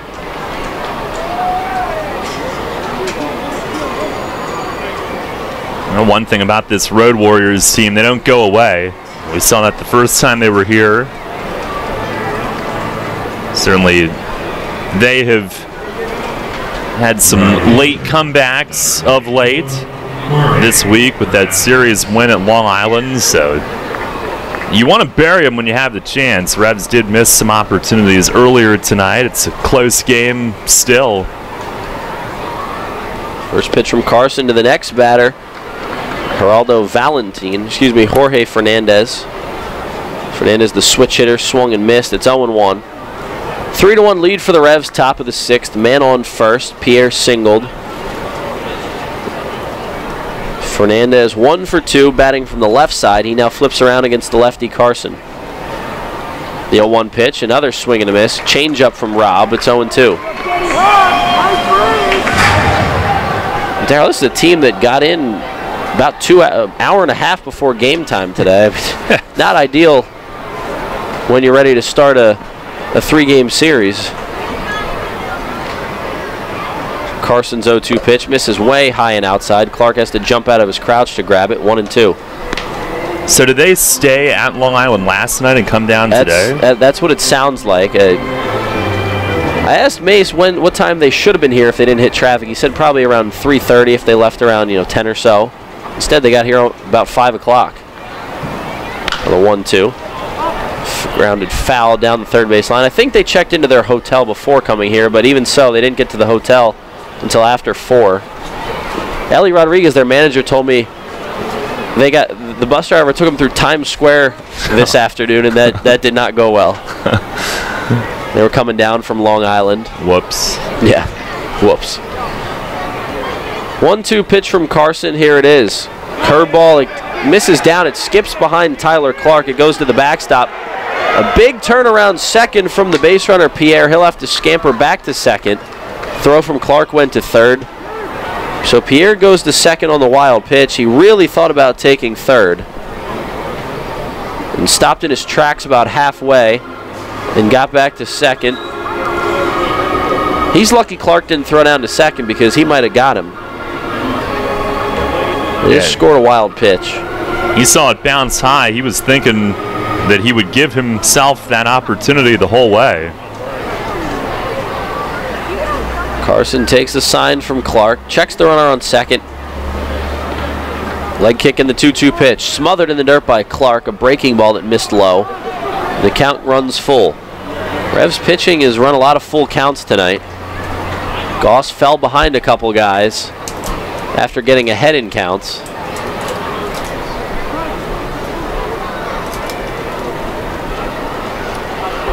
Carson comes set on the mound, ready to deliver the 3-2 pitch. Here it is. Fouled off the mask of Tyler Clark and shot over the netting of the backstop, right in front of the press box area. Clark seems all right, though. He wears the traditional two-piece catcher's mask, puts it back on, gets back in his crouch. One down, man on second. 3-1 lead for the Revs, top of the sixth. Full count. The pitch misses inside. Ball 4. Fernandez walks. Patient approach there from Fernandez. A free pass, he'll head down to first. First walk of the night for Robert Carson. And after striking out the leadoff man, Melvin Rodriguez, he's given up a single and now a walk. The runners are at first and second. The tying run is on first. The go-ahead run at the plate in the form of Geraldo Valentin. Revs have Ricardo Gomez getting ready should they elect to make a move. First pitch to Valentin, popped up but foul out of play. It's 0-1. Revs holding a 3-1 lead. The Revs know what happened last time. They had a slim lead in the game and didn't extend it. The Road Warriors came back to win. The Revs were up 3-0 in the 9th inning in game 1 of a doubleheader the last time these two teams met, and the Revs lost. A fastball misses low and inside from Carson, 1-1. A.J. Jimenez launched a ball over the arch nemesis in left to put the Revs down 3-2 when they were up 2-0 in that game. The Revs went on to lose that game and the next game of the doubleheader. The 1-1 from Carson. Fastball misses high, 2-1. So Carson struggling to find the zone.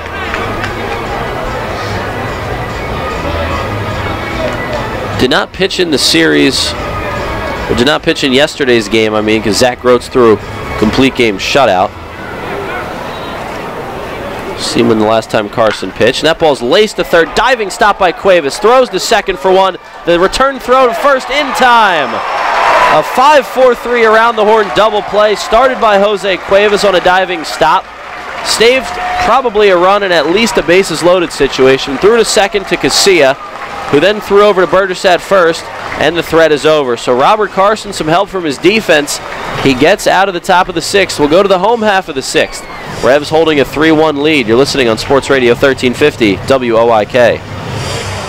As you clean it out, keep in mind Community Aid's looking for your lucky leftovers. After you wrap up your yard sale, donate what's left over at your closest Community Aid Drive-Up Donation Center. They're attached to each of Community Aid's incredible thrift stores in our area. Hanover, Harrisburg, Lancaster, Mechanicsburg, and Selinsgrove. Community Aid wants your lucky leftovers to help more than 750 local charities. Learn more at communityaid.net. But don't forget, give your lucky leftovers to Community Aid. Neighbors helping neighbors. Carmen Fusco Pro Baseball and Softball Academy in New Cumberland offers a variety of lesson plans for every budget. Owner Carmen Fusco has 38 years of Major League Baseball experience, and our staff is made up entirely of professional instructors, including Carmen Fusco, Sam Knott, TJ Cronenberger, and Lisa Baker. We offer one-on-one private instruction, camps and clinics, and year-round travel ball programs focused on developing the player. We differ from other facilities because we offer professional instruction with Major League Baseball techniques. We also provide free college placement for our athletes. Conveniently located off I-83 between Harrisburg and York, check out Carmen Fusco Pro Baseball and Softball Academy in New Cumberland and go online to FuscoProBaseball.com. Sports injury? Walk into WellSpan Urgent Orthopedics for immediate care. No appointment is ever needed. Our orthopedic and sports medicine specialists are here to treat you. Visit wellspan.org/urgent orthopedics today for hours at our York and Hanover locations. Hey, this is Jacoby Jones, Super Bowl champ, Dancing with the Stars. If y'all didn't vote for me, it's y'all fault I lost, but you're listening to the radio, WOYK 1350, baby.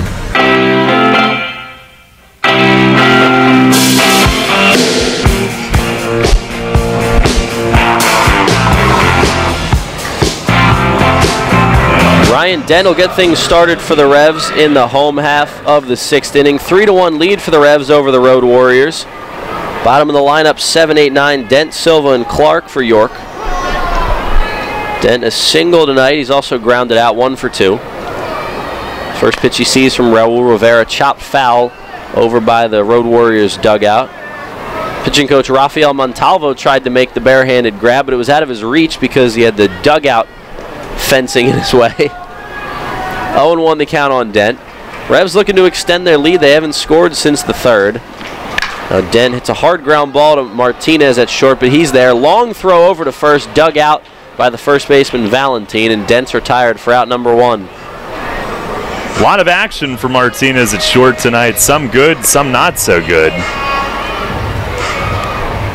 Just a 2-run lead for the Revs on a night that started in the bottom of the first with a Jared Mitchell solo home run. The Revs added another when Mitchell walked with the bases loaded in the 2nd. Revs only got 1 run in that inning. They left them loaded. Then a Burgess solo homer in the 3rd, but that's it. 3-1 lead. Here's Ruby Silva. He shows bunt, or at least that he was looking to bunt, but takes low and outside for a ball, 1-0. The Revs have clinched at least a lead after the 6th inning. When they lead after 6, they're 11-2 this season. The 1-0. Silva takes high and outside. Oh, instead it's called a strike. Joe DeBalso did not think that was a ball. He called it a strike. Looked a little bit outside from here. Regardless, it's 1-1. Silva swings the next pitch and sends it out of play foul. 1-2. 1 out in the inning, no one on. Revs lead at 3-1 over the Road Warriors. 3 runs on 6 hits. Road Warriors have 1 run on 4 hits. The Warriors do have bullpen action. The Revs at the moment don't have anyone throwing. Silva lifts one in the air out to left field, but that one's way foul. Over the concourse out there. Count stays 1-2. Revs look like they have somebody out there, but I don't see any pitches being thrown at the moment. Carson threw the 6th for the Revs after Goss worked 5 innings. Gave up just 1 unearned run. The error was his fault, though. It was his error. He's in line for the win right now. And the 1-2. Ruby Silva swings through a changeup. Another punch out for Raul Rivera. That's 2 outs in the inning. 5 strikeouts in the game now for Rivera, who's looked really good. He's given up just the 3 runs. Struggled with some command in the 2nd inning where he walked 2. But really has only made 2 pitches that he'd probably like back, and it's the 2 home run balls. Tyler Clark sees the first pitch. It's in for a strike, 0-1. Clark, his first home run of the season in yesterday's ball game. A 3-run shot out to left center in Lancaster. Looks at another one. That one's low and away. 1-1. Darryl, if this guy starts hitting, Tyler Clark is going to be even more of an asset than he already is to this Revs team because of his defense. No doubt. The 1-2, or the 1-1. Now it's 1-2, in for a strike. It's not just defense with the glove and the arm, but calling the game as well. It's been so good. Zach Groats loved throwing to him yesterday. Talked to him before the game. Misses low and outside, 2-2. If you weren't at the game or you didn't listen to us or watch us online or on YouTube yesterday. Why not? I mean, you got me. But Zach Groats fired a complete game shutout for the Revs in that one. Clark fouls one back. Count remains 2-2. It was the 8th complete game shutout in Revs history. It was the 5th in a 9-inning game. And Darryl mentioned it earlier. It was the first since 2015 when Rami Lewis shut out the Barnstormers on June 7th, 2015 here at the bank. The 2-2 to Clark. He fouls another one off, so Clark continues to fight against Rivera. And in that complete game shutout win yesterday, Zach Groats extended his scoreless streak to 20 1/3 innings, longest current Revs scoreless streak. He also lowered his ERA to a league-leading 0.43. Goss lowered his ERA 2 tonight with 5 innings of 1-run ball, and Clark takes a curveball that misses high and away, 3-2. No earned runs for Goss. So that ERA continues to dip. He was in the top 10 in the league. The 3-2 Clark chops the other way, foul down the third base line. How about the Revs having 4 pitchers in the top 10 in ERA this season? 3 guys with a sub-3 mark, Detweiler, Goss, and Severino, and then Groats, the 0.43 mark. Yeah, that's awesome. And that's why, I mean, you're 11-11, but you can feel pretty good about where you are. Revs looking for win number 12 tonight. The full count pitch to Clark on the outside corner, strike 3. He knew it. And after a great at-bat for Clark, he goes down looking. A 1-2-3 inning as the Road Warriors get through the 6th with no further damage. The Revs still lead 3-1, though.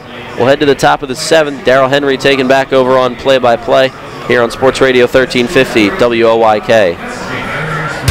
Money and business are essential to the strength of a community. So is cheering and celebration and music and fun. That's why York Revolution games, concerts, youth sports, special events, and more happen at a place called PeoplesBank Park. PeoplesBank has been serving York County for more than 150 years. Always cheering, always celebrating, always committed to the things that make York County great. And to you having a great time at PeoplesBank Park. People's Bank, member FDIC, equal housing lender.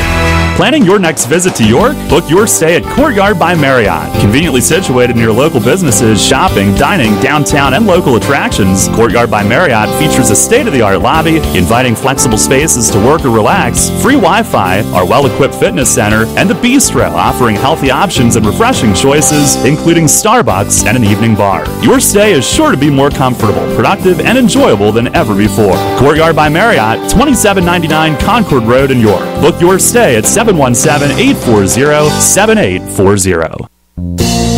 You'll always hit it out of the park with great Best Yet products from your neighborhood SureSave stores. Like party platters with $18.93 deli items. Team up Best Yet hot dogs with Best Yet kettle cooked chips. And get Best Yet 12 packs of soda and Best Yet Rising Crust pizzas at Sobel's Markets in Shrewsbury, Stewartstown, Whiteford, and East York. And at Nell's Market Fresh Foods in Spry. Hi, this is United States Olympic gold medalist Jenny Finch. You're listening to York Revolution Baseball on Sports Radio 1350. WOYK. First in York, first in sports.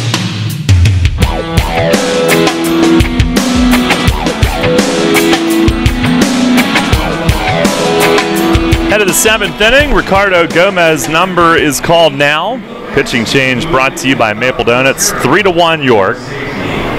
Gomez appearing in his 7th game, 6 2/3 scoreless innings, just 2 hits allowed. He has been on point early this year. 2 walks, 5 strikeouts, no record. It'll be 6, 7, and 8 for Gomez to face. As Isaac Wenrick leads things off, a ground out and a foul fly out tonight. Dotel made a fine running grab in foul territory and left. First pitch, he swings, pulls it at first. Burgess lays out, backhand stab, feeds Gomez, and he got there ahead of Wenrick. And the Revs flash some more leather here tonight. Burgess went to all fours to pounce on it, wanted to make sure that he was low to the ground to see which way it would bounce. He backhanded cleanly and then hit Gomez, who will take his time getting back to the mound. His first pitch, he had to go on a dead sprint. He says, give me a second here. I remember earlier in the season, Mace telling us a story about him saying something to Ricardo when he covered first about he hasn't seen him run that hard in years. Ricardo, a veteran, but he can still move. And Michael Burgess, elite defender. That should be on his nameplate in the clubhouse. Yeah, he is. Here's Silverio. And Gomez missing down and away. Well, it's a little tougher running conditions tonight as well, with it being warmer and a little humid. On the 1-0, and a breaking ball just missed away. A pretty good pitch right there. Silverio fly out, a walk, and a run.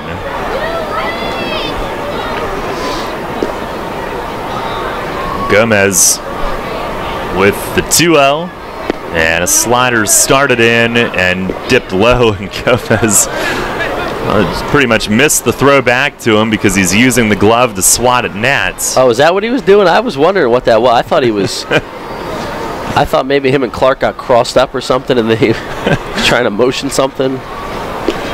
Now the 3-0, and it's right down the middle.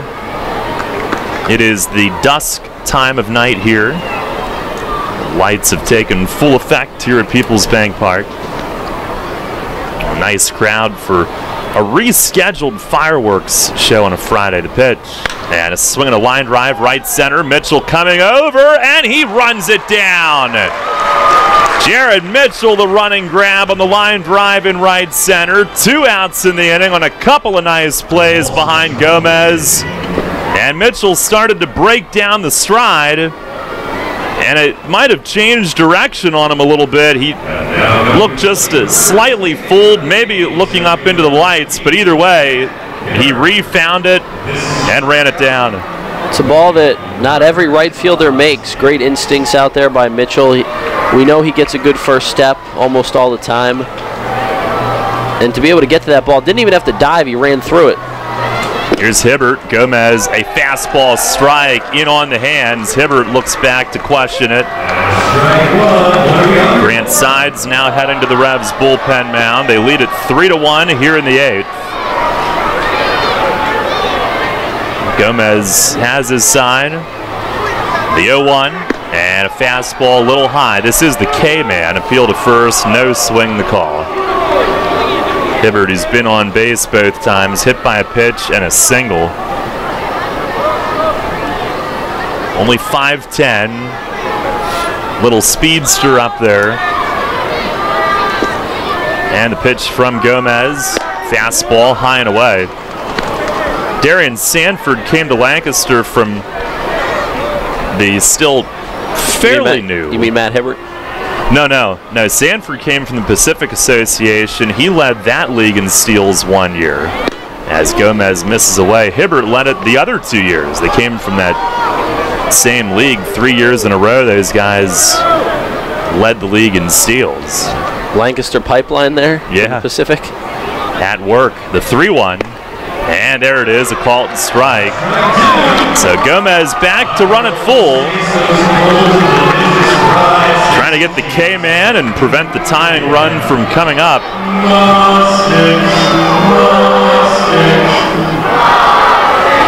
Now Gomez set to go.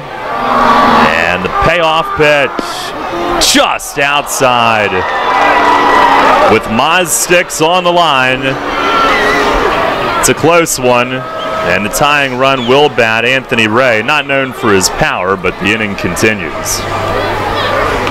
The Revs have been able to work around some walks in this game so far, and right now Gomez, the latest to have to do so. Speed right now with Hibbert on first and Ray at the dish, so this inning is far from over until that third out's recorded. First one here, a swing, and he popped him up. Clark coming back toward the backstop. He doesn't see it, and it lands. It would have been in play, but he lost it up above the lights. It landed about a step shy of the netting, just to the right of a straight line behind home plate. Playable, but Clark was nowhere near that, lost that right away. Luckily for the Revs, that's a pop-up in foul territory and not in the infield. Not only above the lights, but the color of the sky at this time of night, the ball really blends in and disappears. And Gomez now asking for a new ball, didn't like that one. A 1-1 count, or an 0-1 count rather, to Ray, who's lined to right and hit into a fielder's choice. And Gomez with the pitch. Hibbert runs, swing and a miss. Clark the throw, and it short hops past Dent into center, but Silva was shallow coming in to back up. And Hibbert still pushing himself back up onto his feet. It is a steal, his first of the year. And it was a swinging strike on Ray. No balls, 2 strikes to count. A rare successful steal against Tyler Clark. It's becoming that way that, you know, base runners have been successful less than 50% of the time when Clark's back there when they run against the Revs. But Hibbert a chance to pick up an extra base there, get in scoring position late in this game. Knew he had to take the chance. Gomez ready. And the 1-2. Fastball missed inside. Actually, now it's 1-2. And an extra light out on that manual scoreboard. 1 ball, 2 strikes. And Gomez ready once more. Checks second, fires home. And a backdoor slider, that just missed. A little bit low. Now Hibbert on a base hit could make it a 1-run game, but stealing second there, he is not the tying run. Gomez checks on him, the 2-2.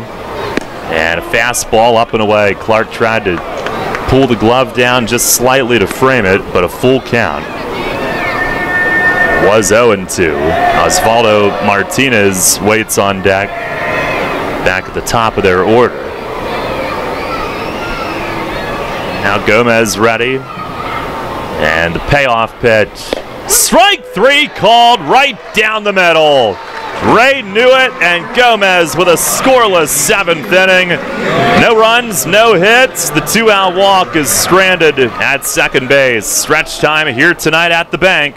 It's the Revs 3 and the Road Warriors 1. Rutter's has all your favorite seafood options. Tavern battered cod sandwich, crispy fried shrimp with bada bing dipping sauce, flavorful crab and corn chowder, just to name a few. Rutter's Seafood. One try and you'll be hooked. Rutter's. Why go anywhere else for seafood? Planning your summer vacation? Looking to take care of those long overdue home improvements? Hello, I'm Tara Hauser, Vice President of Marketing at First Capital Federal Credit Union. Make all your dreams come true with a home equity loan from First Capital FCU. For a limited time, take advantage of a 7-year home equity loan of $10,000 or more with an annual percentage rate as low as 3.99%. Visit firstcapitalfcu.com or stop by any branch to apply. First Capital, putting you first. Federally insured by NCUA. Equal housing lender. First Capital Federal Credit Union. Columbia Gas of Pennsylvania delivers natural gas to 423,000 customers. Our commitment is to do it reliably, efficiently, and most importantly, safely. If you smell, hear, or see any sign of a natural gas problem, evacuate immediately and call 911 from a safe location.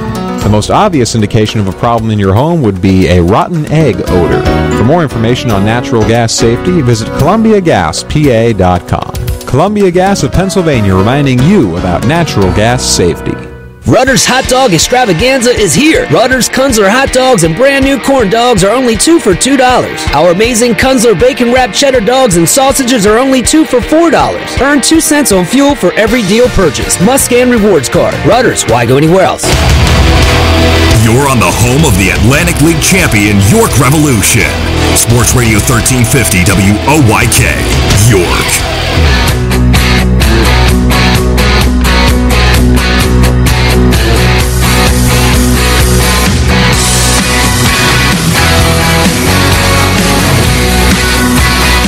Stretch time here at PeoplesBank Park. It is a 3-1 Revs lead. Lefty Christian Flecha comes on for the Road Warriors. Pitching change brought to you by Maple Donuts. Rivera goes 6, a quality start, 3 runs on 6 hits, 2 walks, 6 strikeouts. If you were to count an error as an out, he would have retired at the final 10 that he faced. Only batter reaching on an error in that span. 107 pitches, 68 strikes. So lefty in now as Jared Mitchell at the top leads things off. First pitch from the funky lefty Flecha, breaking ball that missed a little low. Mitchell was shortening to bluff a bunt. Flecha, who turns his back a little bit and tucks the chin down, the whole head down to his chest on a big high leg kick. And now time asked for at the plate. He didn't realize it and started that leg kick, but then got the memo. 3-1 York, 3 runs, 6 hits, 1 error for the Revs, 1 run, 4 hits, 2 errors on the Road Warriors. The 1-0, and Mitchell does try to bunt. He drags it, runs past it, and it just rolled foul. He had a little air under it, and he was chasing it down as it was hovering in the air in front of him along the first base line. It landed and just turned foul about halfway down the line as he ran past it. The Revs yesterday had Ruby Silva drag bunt on a squeeze to bring in their first run. There's some recent success on bunt attempts, certainly. Well, I like the idea from Mitchell. Right now, the Revs struggling to find ways on base. Just one hit from innings 4 through 6. Go figure. You know, the innings where I get to call a little action. And, I told you before I went on, I was like, I may get 1 run tonight. I just had that feeling. Or you may get none. Yeah, I like the idea from Mitchell. Now he shows it again, and Flecha misses inside on him. Because he's a guy where you have to respect his power. You have to respect him to hit to all fields. But then you also, in the back of your mind, know that he can drop a bunt down. So he can mess with defenses and find holes because of it. Now the 2-1, and he tries it again, but bunts through it. A slow breaking ball, 65 miles an hour. Actually a foul tip off Wenrick, the catcher. And Mitchell a little frustrated with himself that he didn't get one down. And it's interesting, usually you see a guy try it once, the defense is expecting it, so he'll abandon it, but he's showed it 4 pitches in a row. Valentin at first really was not cheating in all that much. So now 2-2.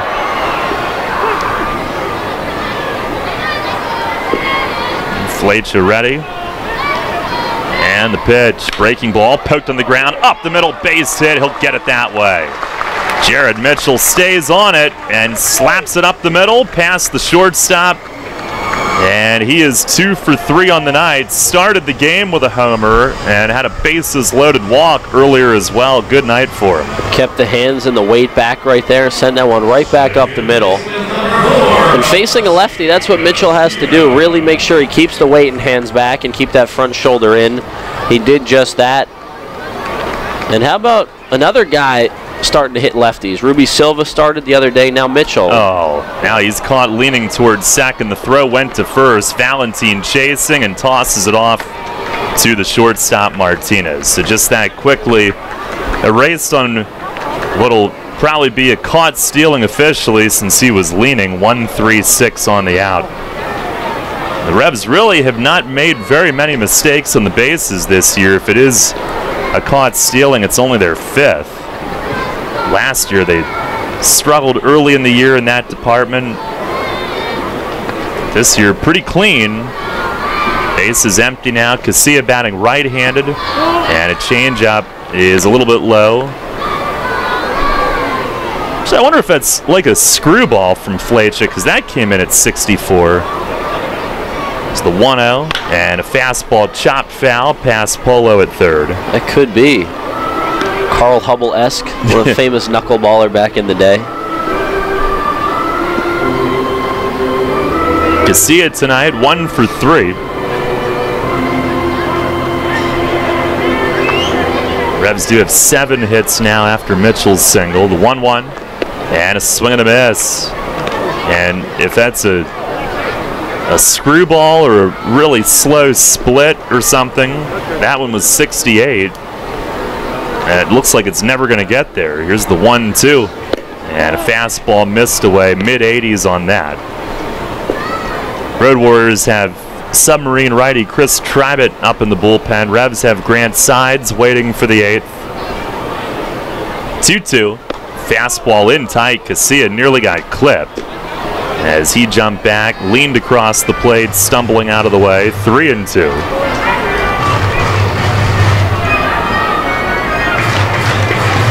Revs scored all 3 runs with 1 apiece in the first 3 innings. Road Warriors 1 in the 5th. 3-2. And a ground ball toward the middle. Martinez at short to his left. Reaches it. Throws. Not in time. And Casilla legs out the infield hit. Hit it off the end of the bat. Rolled it across the side of the pitcher's mound. And Martinez a good job to get there, but turned to make the throw, and Casilla fast enough to get there just ahead of it. How about 8 infield hits now this season for Alexi, and we're not even through the first full month of the season. 2 for 4 now tonight. That was a heck of a play by Martinez up the middle to transfer quickly and gun that over to first, but Casilla beat it. Now Dotel, and Casilla will draw a throw, and he had to scurry back. as the last step proved to be a little tricky. Took a little extra shuffle. I don't know if Valentine, the first baseman, might have been in his way. Dotel 0 for 3 tonight. 7-game hitting streak on the line. He looks at a fastball. It's a called strike. Two-seamer at 83.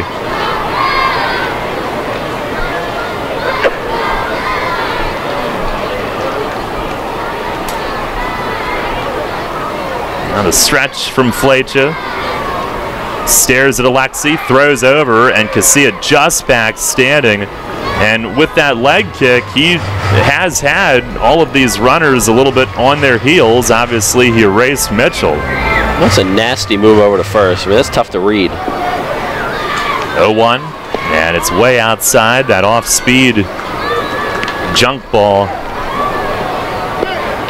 Lefties have it so easy on the mound in terms of pickoff moves. I mean, they can get away with more than righties, and the deception of being able to hang your leg and either go to the plate or move to first. 1-1, and a fastball caught the outside corner here. He jumps ahead. That deception gives them such a big advantage, keeping base runners off balance. Even if base runner's not trying to steal second or isn't thinking about it, gets in your head a little bit. Take a shorter lead. Now the 1-2, swinging a line drive toward left field. That is off the glove of Ray on a sliding attempt. Safe is the call, and Dotel is on with a single. It's an 8-game hitting streak. Casilla stops at second, and he hooked the liner toward the line by a couple of steps. Had a little air under it, so Ray went into the slide, almost stole one, but it fell out of the leather as he hit the ground. 3 consecutive singles this inning against Flecha, but he did catch Mitchell attempting to steal, so he has 1 out in his pocket. That 8-game hitting streak for Wellington, now the longest of the season for a Rev. He was tied at 7 with Alexi Casilla and Zach Wilson. Hasn't been on the team that long and already has the team's longest hitting streak. He's hit safely, and I think it's 10 of his first 12 with York. Here's Burgess, fastball missing inside. Actually, it's 11 of his first 13 with York. Tonight is his 13th game. Burgess tonight 1 for 3 with a tape measure blast that either hit the roof of the clubhouse or went over it back in the 3rd inning. That made it 3-0. Revs haven't scored since. It's the 1-0, and he missed inside.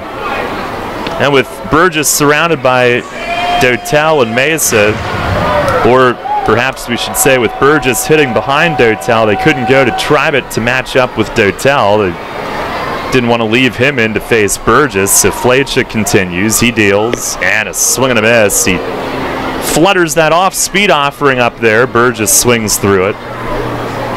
That's going to continue, I think, for opposing teams, the way they mix and match with their bullpen.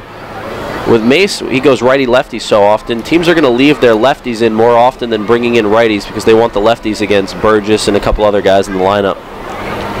Now the 2-1, and a breaking ball over for a strike. A ball on the field, skipping in from the Road Warriors dugout, or the bullpen. Burgess, as he tosses it back, when they say a hitter is protected by the guy behind him, that's part of it too. It's not just that a pitcher might pitch around or may not pitch around a hitter because of who's behind him. They may not make a tougher matchup move for you because of who's behind you. Pitch to Burgess, way outside, and he works it full. Flecha is 0-1, a 1.46 ERA in 11 outings coming in. He's fared well. Road Warriors had some pitchers with pretty good numbers.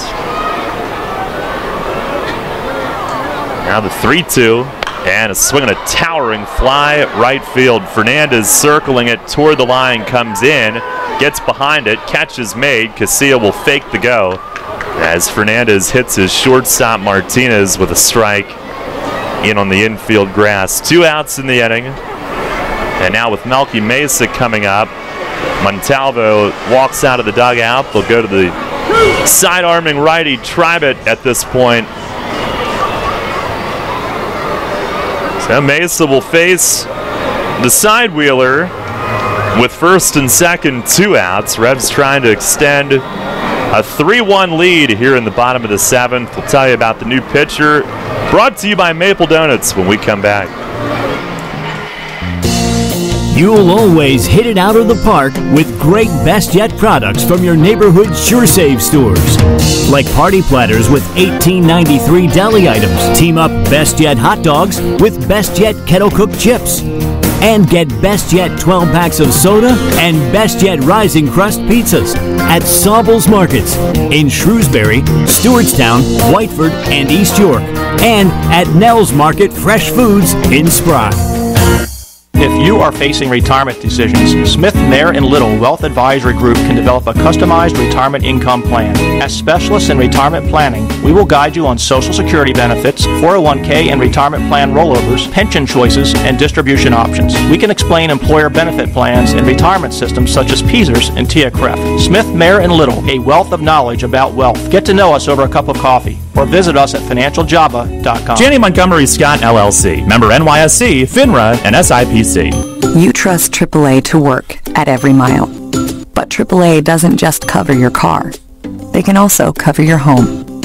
AAA Home Insurance protects every square foot. And when you add AAA Home Insurance to AAA Auto Insurance, you get more protection and more savings. Insurance that's not just insurance. Talk to your local AAA insurance agent today or visit AAA.com to learn more about AAA Home Insurance. Hi, this is Mark Mason. You're listening to York Revolution Baseball on the home of the Revs, Sports Radio 1350, WOYK.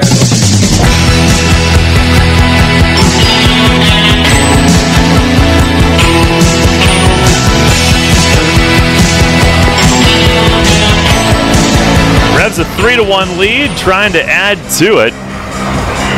As Chris Tribett comes in with first and second, 2 outs in the bottom of the 7th inning. Tribett in his 7th game has made 1 start, 1-1 with a 3.60 ERA. Mesa, Cuevas, Dent, the next 3 hitters, all right-handed. So they were not going to bring him in earlier and have him be forced to face Burgess. Flecha stayed in, got Burgess to fly out.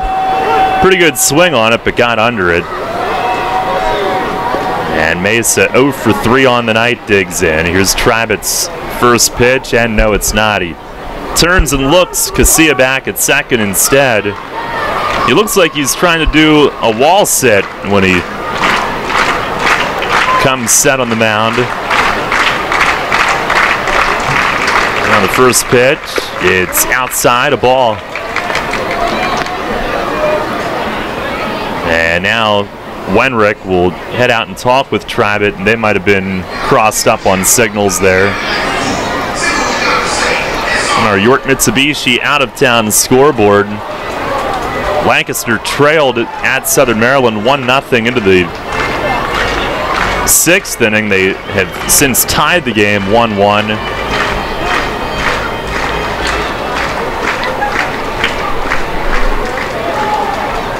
Now the 1-0. And a line drive towards short and past Martinez into left center. Casilla around third. He's going to score. Throw goes to third. Gets away. Here comes Dotel, and he's going to score. 5-1 York here in the bottom of the 7th. Melky Mesa hits it past Martinez, and then it's thrown away as the center fielder Hibbert airmailed it. Pierre at third base. Casilla scores from second, and Dotel going hard all the way. Comes around from first base to cross on it. Mesa ends up at second on the throw. Huge. That's all the Revs needed. It was just one big hit with men in scoring position, men on base, a 2-out knock. To be able to get a little bit of insurance right now. I mean, 3-1 was not a comfortable lead. 5-1 is now. A 4-run lead's much bigger than 2. Now here's Cuevas, who looks at a breaking ball strike. It is a base hit for Mesa, 1 RBI. Martinez at short tried to spear it on a hop, but it was to his left, and Casilla had his vision blocked. 0-1, and a swing and a line drive, looping to shallow left. Ray coming on, and he's got it. Runs it down. Cuevas, just a little too much hang time for him.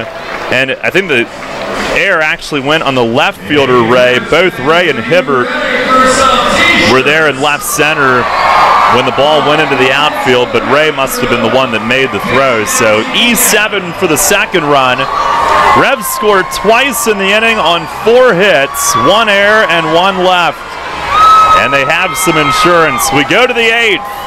It's 5-1 York. Everything you've worked for may be facing a hostile takeover, but step outside the boardroom and look around. Not taking care of business right now could leave you dealing with a hostile takeover by crabgrass later this summer. And broadleaf weeds are just beneath the surface, ready to take their share of your turf too. Prevent hostile takeovers. Call Heritage Lawn and Landscape Care and give your lawn a good, healthy start this year. Heritage Lawn can apply crabgrass pre-emergent and quality fertilizer now to fortify your lawn for later. HeritageLawnandLandscape.com. World-class care right in your backyard. Remember rushing to the newspaper in the morning to read all about that Revs game from the night before? Was it? Yeah, that was a long time ago. We barely remember that too. Sports Radio 1350 is your home for local sports, and we're taking care of that news void in your life. Get your York Revolution game articles delivered right to your inbox every morning, courtesy of WOYK. Simply log on to YorkRevolution.com and click to sign up to receive daily game recaps right to your inbox. Keep up to date every day as the York Revolution go for another Atlantic League title. We're your source for local sports. Sports Radio 1350 WOYK. First in York, first in sports.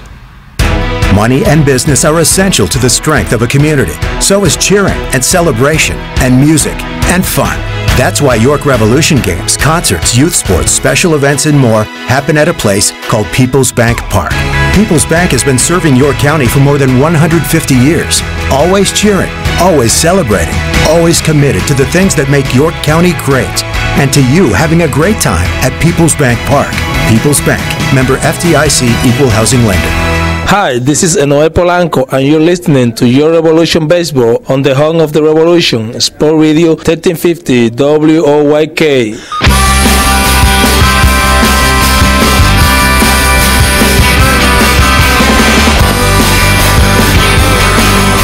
Head of the 8th, it's Grant Sides now. Pitching change brought to you by Maple Donuts. And the Revs with some breathing room. They lead it 5-1.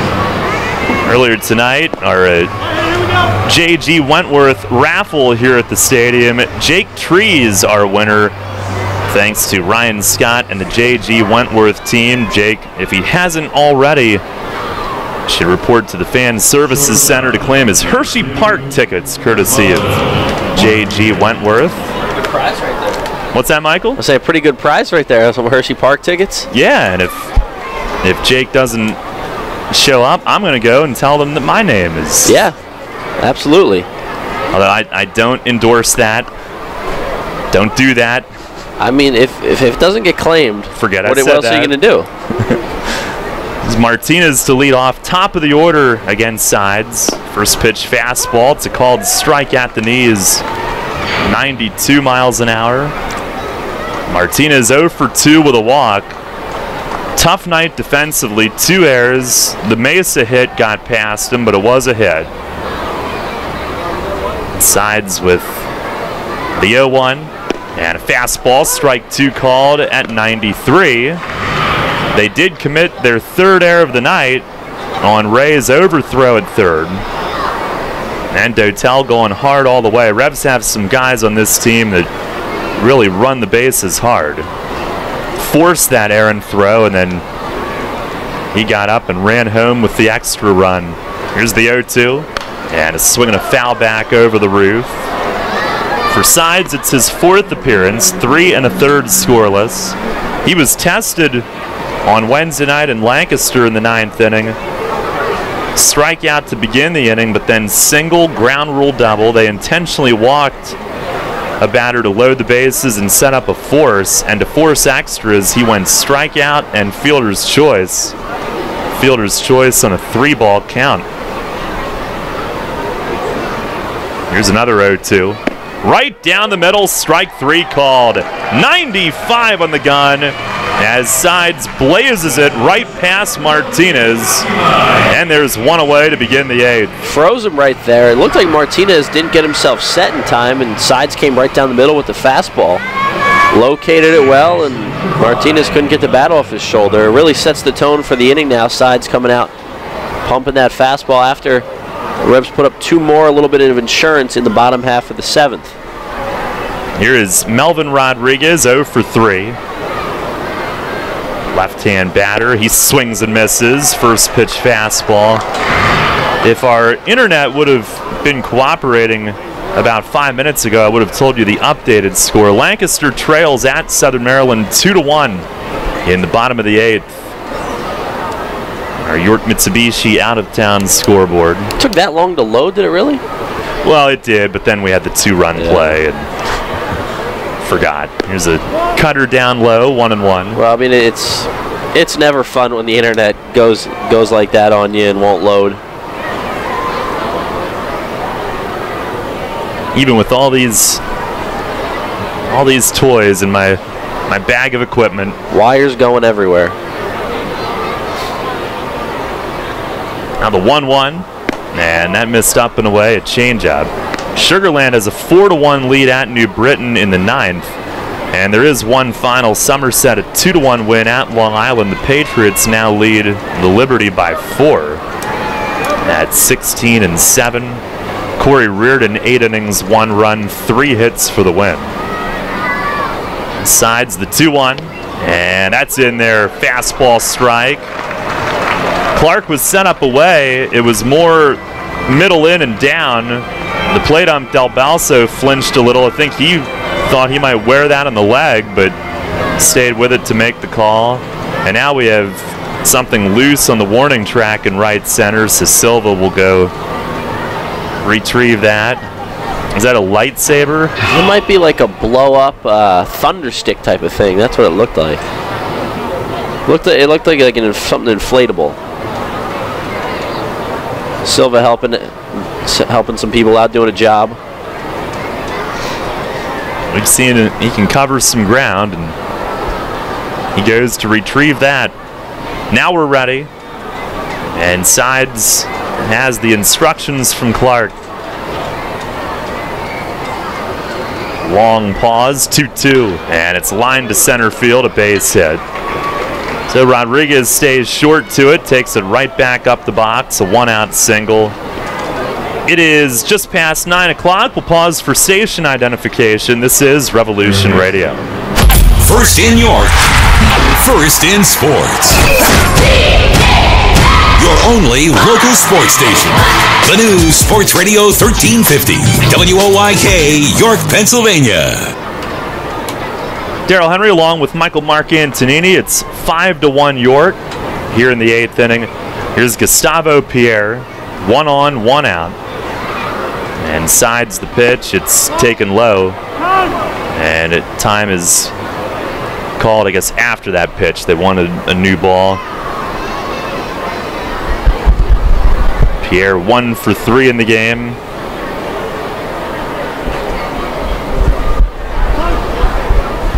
And now back to it. Sides the stretch. The 1-0. And that's in there for a strike.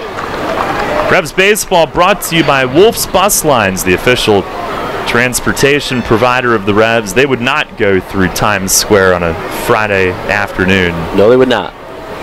Don wouldn't do that to us. Dandy Don wouldn't dream of it. Mace wouldn't have it. Sides ready. Here's the 1-1. And that misses outside. Mace is like the backup GPS. He's been in this league long enough. He's got to know all these roads and back roads, highways like the back of his hand. And boy, have we ever needed him to at some points in the past. Or we might still be trying to get back. Sides the 2-1. And there's a fastball strike. Outer black. Mace isn't in that first seat of the bus because he's the manager. He's up there for a reason, I guess. Revs a 5-1 lead here in the 8th. They need 5 more outs. Sides ready. Here's the 2-2. Swing and a miss. He blew him away. High gas as Pierre climbs the ladder about shoulder high and had no chance on it. Big strikeout right there, especially after putting the guy on base. Sides' fastballs looked really good tonight in the low 90s. To elevate it there and make Pierre chase, a great idea. Tyler Clark, a good hold. So now 2 down. Jorge Fernandez, the batter. He's 1 for 2. Single, also a walk to reach base.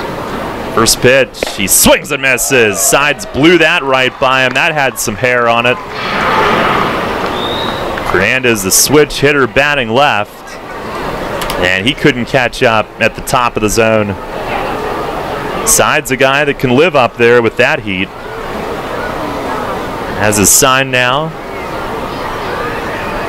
And the 0-1, fastball in a little bit too far on that one.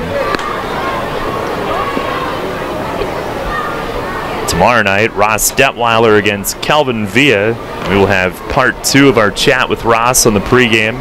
Looking forward to that. I mean, Ross had a lot of good things to say in part 1 of that interview you did. Now Sides the stretch. And the 1-1. Swinging a foul back over the roof. And a strike away as he can go for a strikeout of the side here. Strikeout of the sides. Yeah, why not? 1-2. I bet he's never heard anything like that before. As he rubs down the new ball. And peers over that glove that covers his face. Now sets the hands. And the 1-2. Fastball low. Sunday, Mitch Atkins against Giovanni Soto. Road Warriors with lefties the next 2 days. So I'm sure we'll see Witherspoon and Wilson get back in there.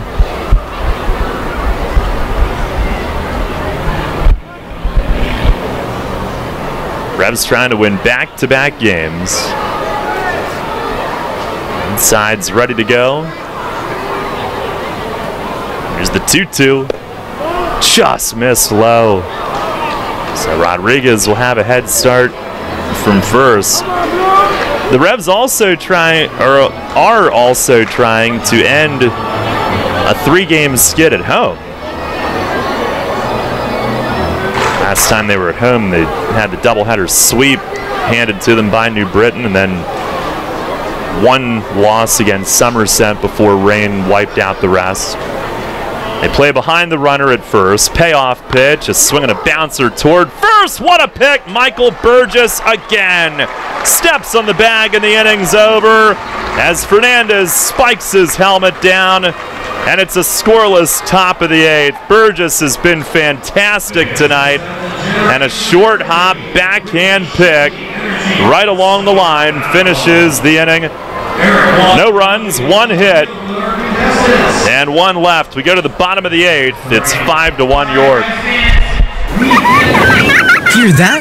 It's the sound of summer. Sound nice? Call Kona Ice. We do it all. Schools, sporting events, parties, both corporate and birthday. You name it, we'll be there. We bring the party to you. If you need a little bit of fun in your life, we're the shaved ice truck for you. Oh, and we fundraise too. This summer, cool down with Kona Ice. Give us a call at 1-800-KONA-ICE or visit us online at www.kona-ice.com. Kona Ice. Flavor our world. What's the simplest, easiest, freest way to get in shape? Walking! That natural walking motion is great for almost everybody, but not every shoe is great for walking. Flying feet. Flying Feet Sports Shoes carries the shoes designed to function best, whether you're out for an invigorating stroll or you're humming along at a serious fitness pace. Walking and fitness shoes that'll do the trick, including a variety of widths and hard-to-find sizes. Walk with name brands like New Balance, Saucony, Brooks, and Accelero. For intense fitness workouts, try shoes from Asics, New Balance, Rika, Saucony, and 361. Flying Feet's selection is great, and the service is even better. With personal attention many stores are lacking. Some stores sell shoes, Flying Feet fits them. So take life in stride and do it in style with comfortable walking shoes and fitness shoes from the sportswear specialty store without specialty prices. Flying Feet Sports Shoes. Flying Feet. 1511 Mount Rose Avenue, York, just off exit 18 of I-83. This is Hall of Famer Jim Palmer. You're listening to York Revolution Baseball on Sports Radio 1350 WOYK. First in York, first in sports.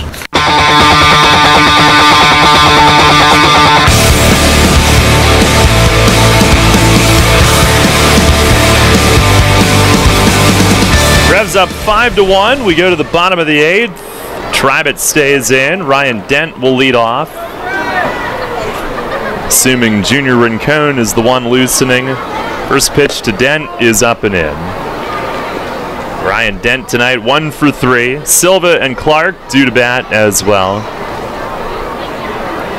Tribett bends down, delivers sidearm, and Dent hooks a line drive. That's fair down the left field line. Ray will cut it off short of the corner. Dent's going to try it. Throw to second, a short hop pick to the side of the bag, and he dives in. A head-first slide at second base, and Ryan Dent with his second hit tonight. It's a leadoff double here in the bottom of the 8th. Ryan continues to swing a hot bat. He's using all fields. You saw him go oppo with the home run yesterday. He stayed up the middle quite a bit with his approach, and now able to turn on a ball and yank it down the line. Hey, why not tack on here in the 8th? Revs had 4 hits last inning. One more here gives him 11 tonight. And here's Ruby Silva, who can advance him by simply pulling it. First pitch, he swings, fouls it off, third base side. Tribett trying to get in on his hands with the fastball and prevent him from pulling it. 5 runs, 11 hits, 1 error for York. 1 run, 5 hits, 3 errors on the Road Warriors tonight. Revs now have 37 hits combined in their last 3 games. That's an improvement. Here's the 0-1. Swing and a deep drive. Watch this one go. Way back in right field. It's gone. Ruby Silva unloads a titanic blast of his own. His first of the year. It's a 2-run shot over the tents and against the clubhouse. And the Revs lead it 7-1 here in the bottom of the 8th. He's back. Yeah, he is. 3 straight multi-hit games. Finally an extra base hit in the middle of this little run he's on. That ball was smoked.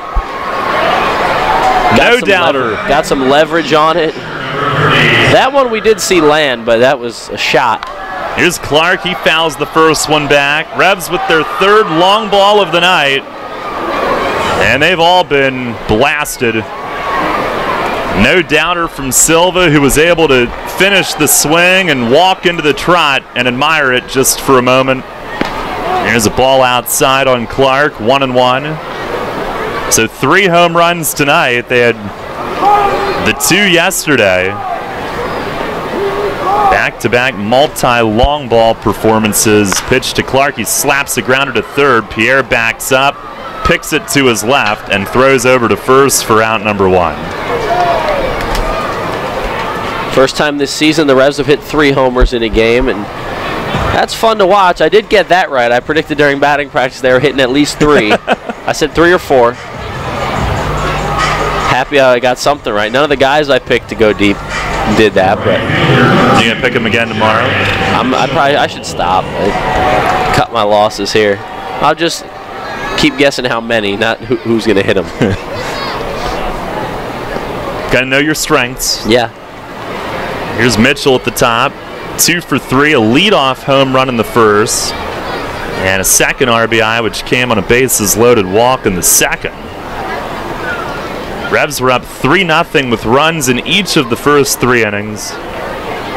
Pitch to Mitchell. He watches a strike over. And then they went silent offensively. The Road Warriors got 1 on the board in the 5th.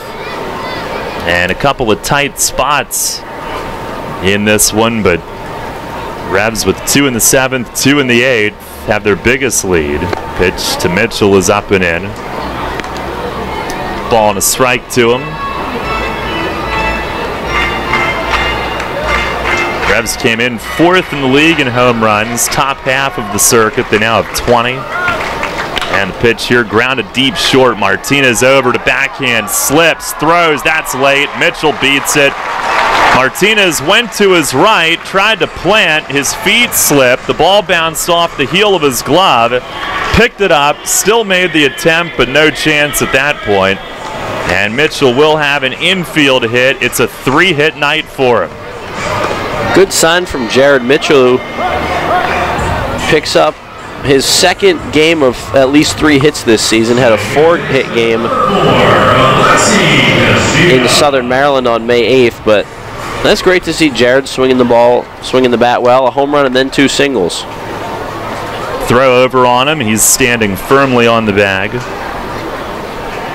Alexi Casilla, the hitter, 2 for 4 tonight. Runs scored last inning, and now time asked for at the home plate area.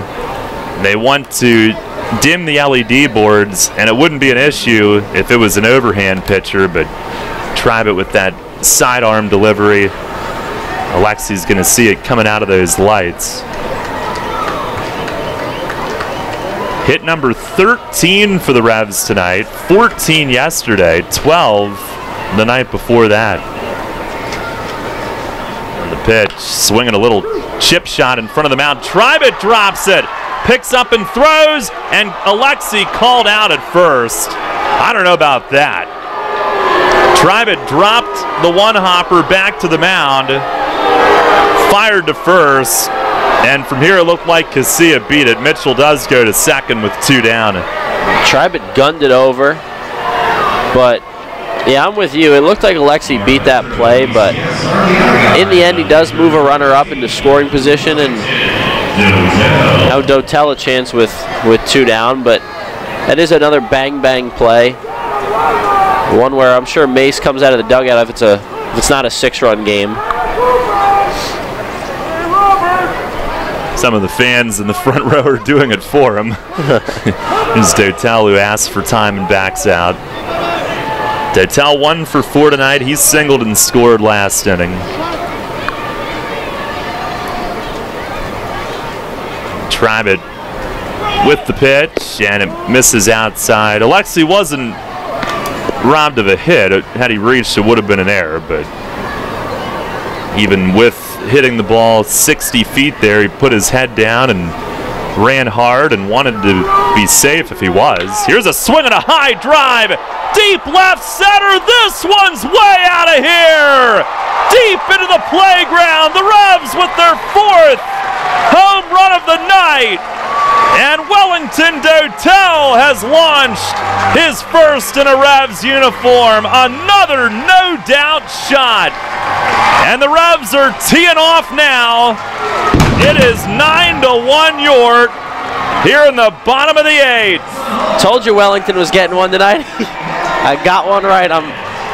Told you it was going to be 3 or 4. It's 4 now, so. But that was a bomb. I mean, that one might have been farther than Silva's. I think it's definitely farther than Silva's. Maybe Burgess. I don't know. I mean, that's left center out there over the boards. That might have left the stadium. You had it all the way, Michael. Wow, what a shot. And Revs fans, they've seen him come in here as a visiting player and has done that. Here's Burgess, and he gets plunked. First pitch hits him right in the back. Takes his helmet off, starts to walk toward the mound, says, "What's that about?" And here come the benches emptying. Wouldn't be a Revs Road Warriors game without this. One of the biggest brawls we've had here was with different personnel on that side 7 years ago. Here comes Chong walking out. Chong out there for precaution. Oh, man.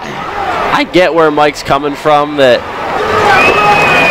4th home run of the night. I'm sure Tribet's a little frustrated. Now, did he try to hit Burgess there? Who knows? I'm sure Mike knows better than I do because of body language and whatnot down there, but it wouldn't be a Revs game without it. Well, it was not close to the plate. It hit him on the far cheek when he turned and took it. And he's not happy. He's jawing toward, I don't know if it's just Tribet or if it's pretty much anybody that'll listen. First baseman Valentine trying to calm him down, and Burgess letting him know what he thought about it. Tribet and he's going to be lifted here. I don't know if he's tossed or if the Road Warriors are taking him out. He is ejected. Tossed, yep. So off he goes. Well, not a good night for him. Nope. But he did the whole, put your hands up like, it slipped. I didn't mean that, but that's what they all do, so you can't really go by that. So now an ejection necessitated move here, and assuming this gentleman was not throwing, he'll get as long as he needs. Well, don't let that stop you. Get in there and keep taking your cuts. It's been an impressive night for the Revs offense. Right-hander Weston Talley will be the new pitcher, and he's a first-year pro, so we've got an edginess to this one now that the rookie is walking into. Yeah. We'll see how this goes. I mean, again, the Atlantic League, it's not what it used to be where it was pretty much strictly all veterans. There are a handful of young players. The Revs have some. The Road Warriors have some. But we're talking about right out of college coming into the Atlantic League. It's not something that's usually done. I believe he had been a hitter previously as well. Well, see, I still don't know what he is because he's appeared in games as a position player. That's right. Yeah. He's made a couple appearances. The game notes that we were handed, you'll kind of talk more about his hitting in college than his pitching, but I'm pretty sure he is actually a pitcher from everything we've seen. Who knows at this point, though? Now Malky Mesa will be his first task as Talley continues to loosen. He's been in 4 games on the mound, 3 1/3 innings, 3 runs, 6 walks, 2 wild pitches. So if one slips from him, you might understand it, but Tribet was around the plate all night, and then all of a sudden, that last one to Burgess, it didn't just hit the inner thigh, inner being closest to the plate. It looked like the back one. It was not close. But nonetheless, the Revs with a huge night, swinging the bat now. 4 home runs out of the 14 hits. The other thing is it was first pitch after Dotel's shot. Right. And I don't know, would they have been upset with the way Wellington finished his swing and slowly got into the trot? I mean, everybody does that nowadays, so. I can't imagine you can get upset about something like that. It's a home game for the Revs right here. He's fired up, yeah, they're fired up. Things are going in the Revs' favor. Dude just hit a ball 400-something feet. Hey, let the man celebrate. Yeah. He has loved being here in York, by the way. Oh, yeah. One, he's getting the playing time. 2, everybody says it's a great group of guys, a great clubhouse here, and from everything I've seen, it is. I really enjoy talking to these guys during BP, on the road, on the bus. But yeah, I talked to him the other day and said he really liked being here, was grateful to have the opportunity to be here. Seems like a lot of guys like playing in York, and when the Revs are winning games like this, how can you not? First home run for him, and to hit it over 400 feet, you should enjoy it. Big crowd tonight. It's been a fun one, and the Revs have poured it on and opened the floodgates late. They lead it 9-1 now. 4 runs this inning on 2 more home runs, a pair of 2-run shots this inning. Silva and Dotel, each with their first of the year. Now you got a guy nicknamed Smiley coming up after a bench clearing brawl. Melky's settling things down here. He does live up to the nickname. Oh, yeah. Tonight he's 1 for 4 with an RBI single. Talley's first pitch is over the inside corner at the knees for a strike. It's been a long warm-up period for Junior Rincon.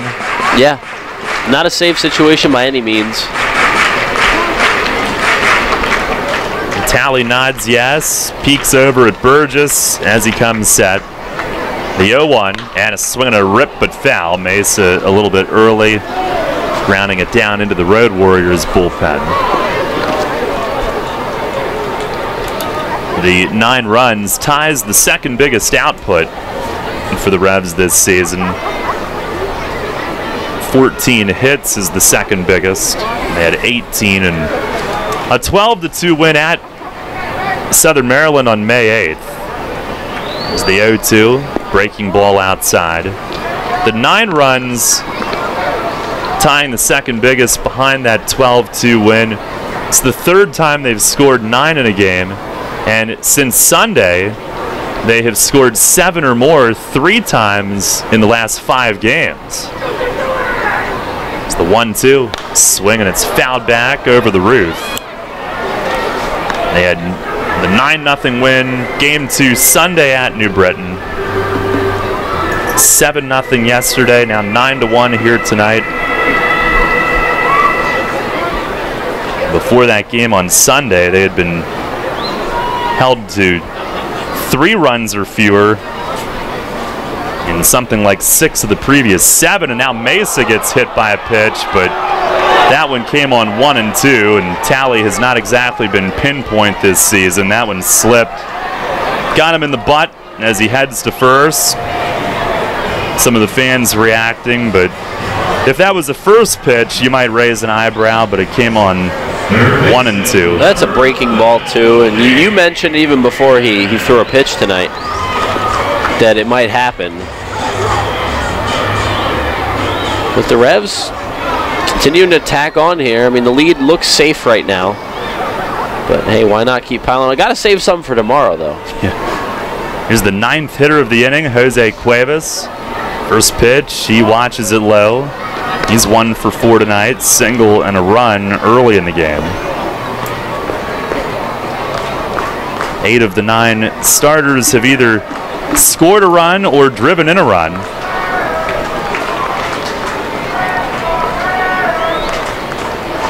Now the pitch, and that misses low. I should say 8 of the 9 have had a hit and either scored or driven in a run. They've also have 8 players with hits tonight. 5 with multi-hit games for the second straight game, right?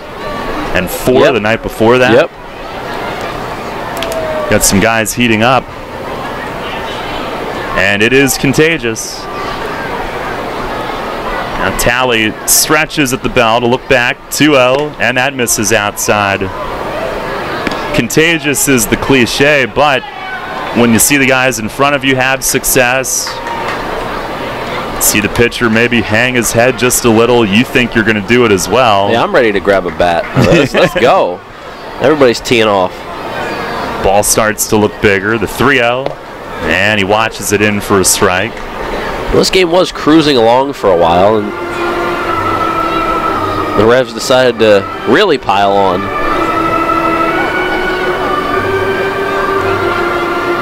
We have no problem with that. On the 3-1, swing and a fly ball to left, but he got this one off the end of the bat. Ray froze to read it. He comes in and makes the catch to end the inning. A pretty swing, but he got it down toward the end. Revs with 2 two-run shots in the inning, though, and they have blown this one wide open. 4 runs in the inning on 4 hits, 2 men left. And we go to the 9th. It's York 9, the Road Warriors 1. Hey, it's the good-looking genius at Broadway Transmission. You know what really grinds my gears? Perfectly good cars being thrown away just because the transmission went bad. My mind slips into overdrive when someone says, I'll just get a new car before I spend that kind of money on a transmission. What?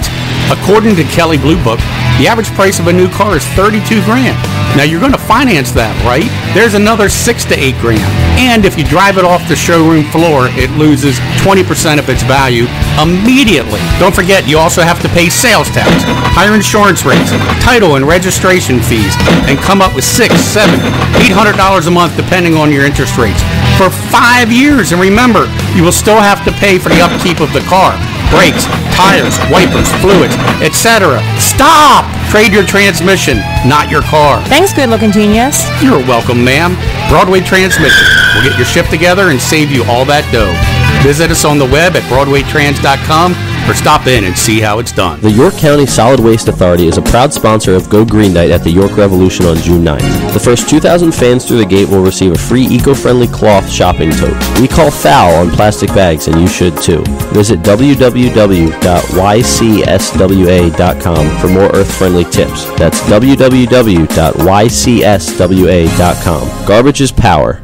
Local sports on WOYK are brought to you by Maple Donuts, York's great-tasting family tradition. Hi, I'm Joel Embiid of the Philadelphia 76ers. Catch Sixers basketball all season on Sports Radio, 1350 WOYK, first in York, first in sports.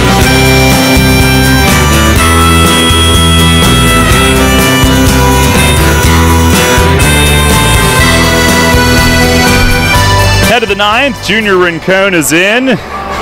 It is a little bit different situation than what it was when he first started warming up. Revs have put up 4 more runs and now lead it in rather blowout fashion, 9-1. And their other 2 wins since Sunday, 9-0 and 7-0. So when they've won games this week, they've done it convincingly. And one of the games in Lancaster was inches away from going their way as well. Could have won 2 out of 3 there. They settled for 1 out of 3, but certainly seeing a lot of signs here as we get into late May. Rincon will face Geraldo Valentin leading off the 9th. Pitching change brought to you by Maple Donuts. Valentin 1 for 3 with a double. And so a strikeout and a double play. First pitch, fastball, it's a called strike. Rincon in his 11th game, 0-1, but has 3 saves and a 3.27 ERA. Lancaster has lost at Southern Maryland 2-1. Here's the pitch. Fastball misses high. A win would bring the Revs within 5. And Sugarland won at New Britain 4-1. They are now within a game and a half of Lancaster with that eye-popping record. The lead is not big anymore. Pitch is a called strike on the outer reach and up in the zone, and Valentin, shaking his head, turns back and has some words. 1-2. Been a lot of words exchanged between everybody on the field tonight. Rincon ready, and the pitch.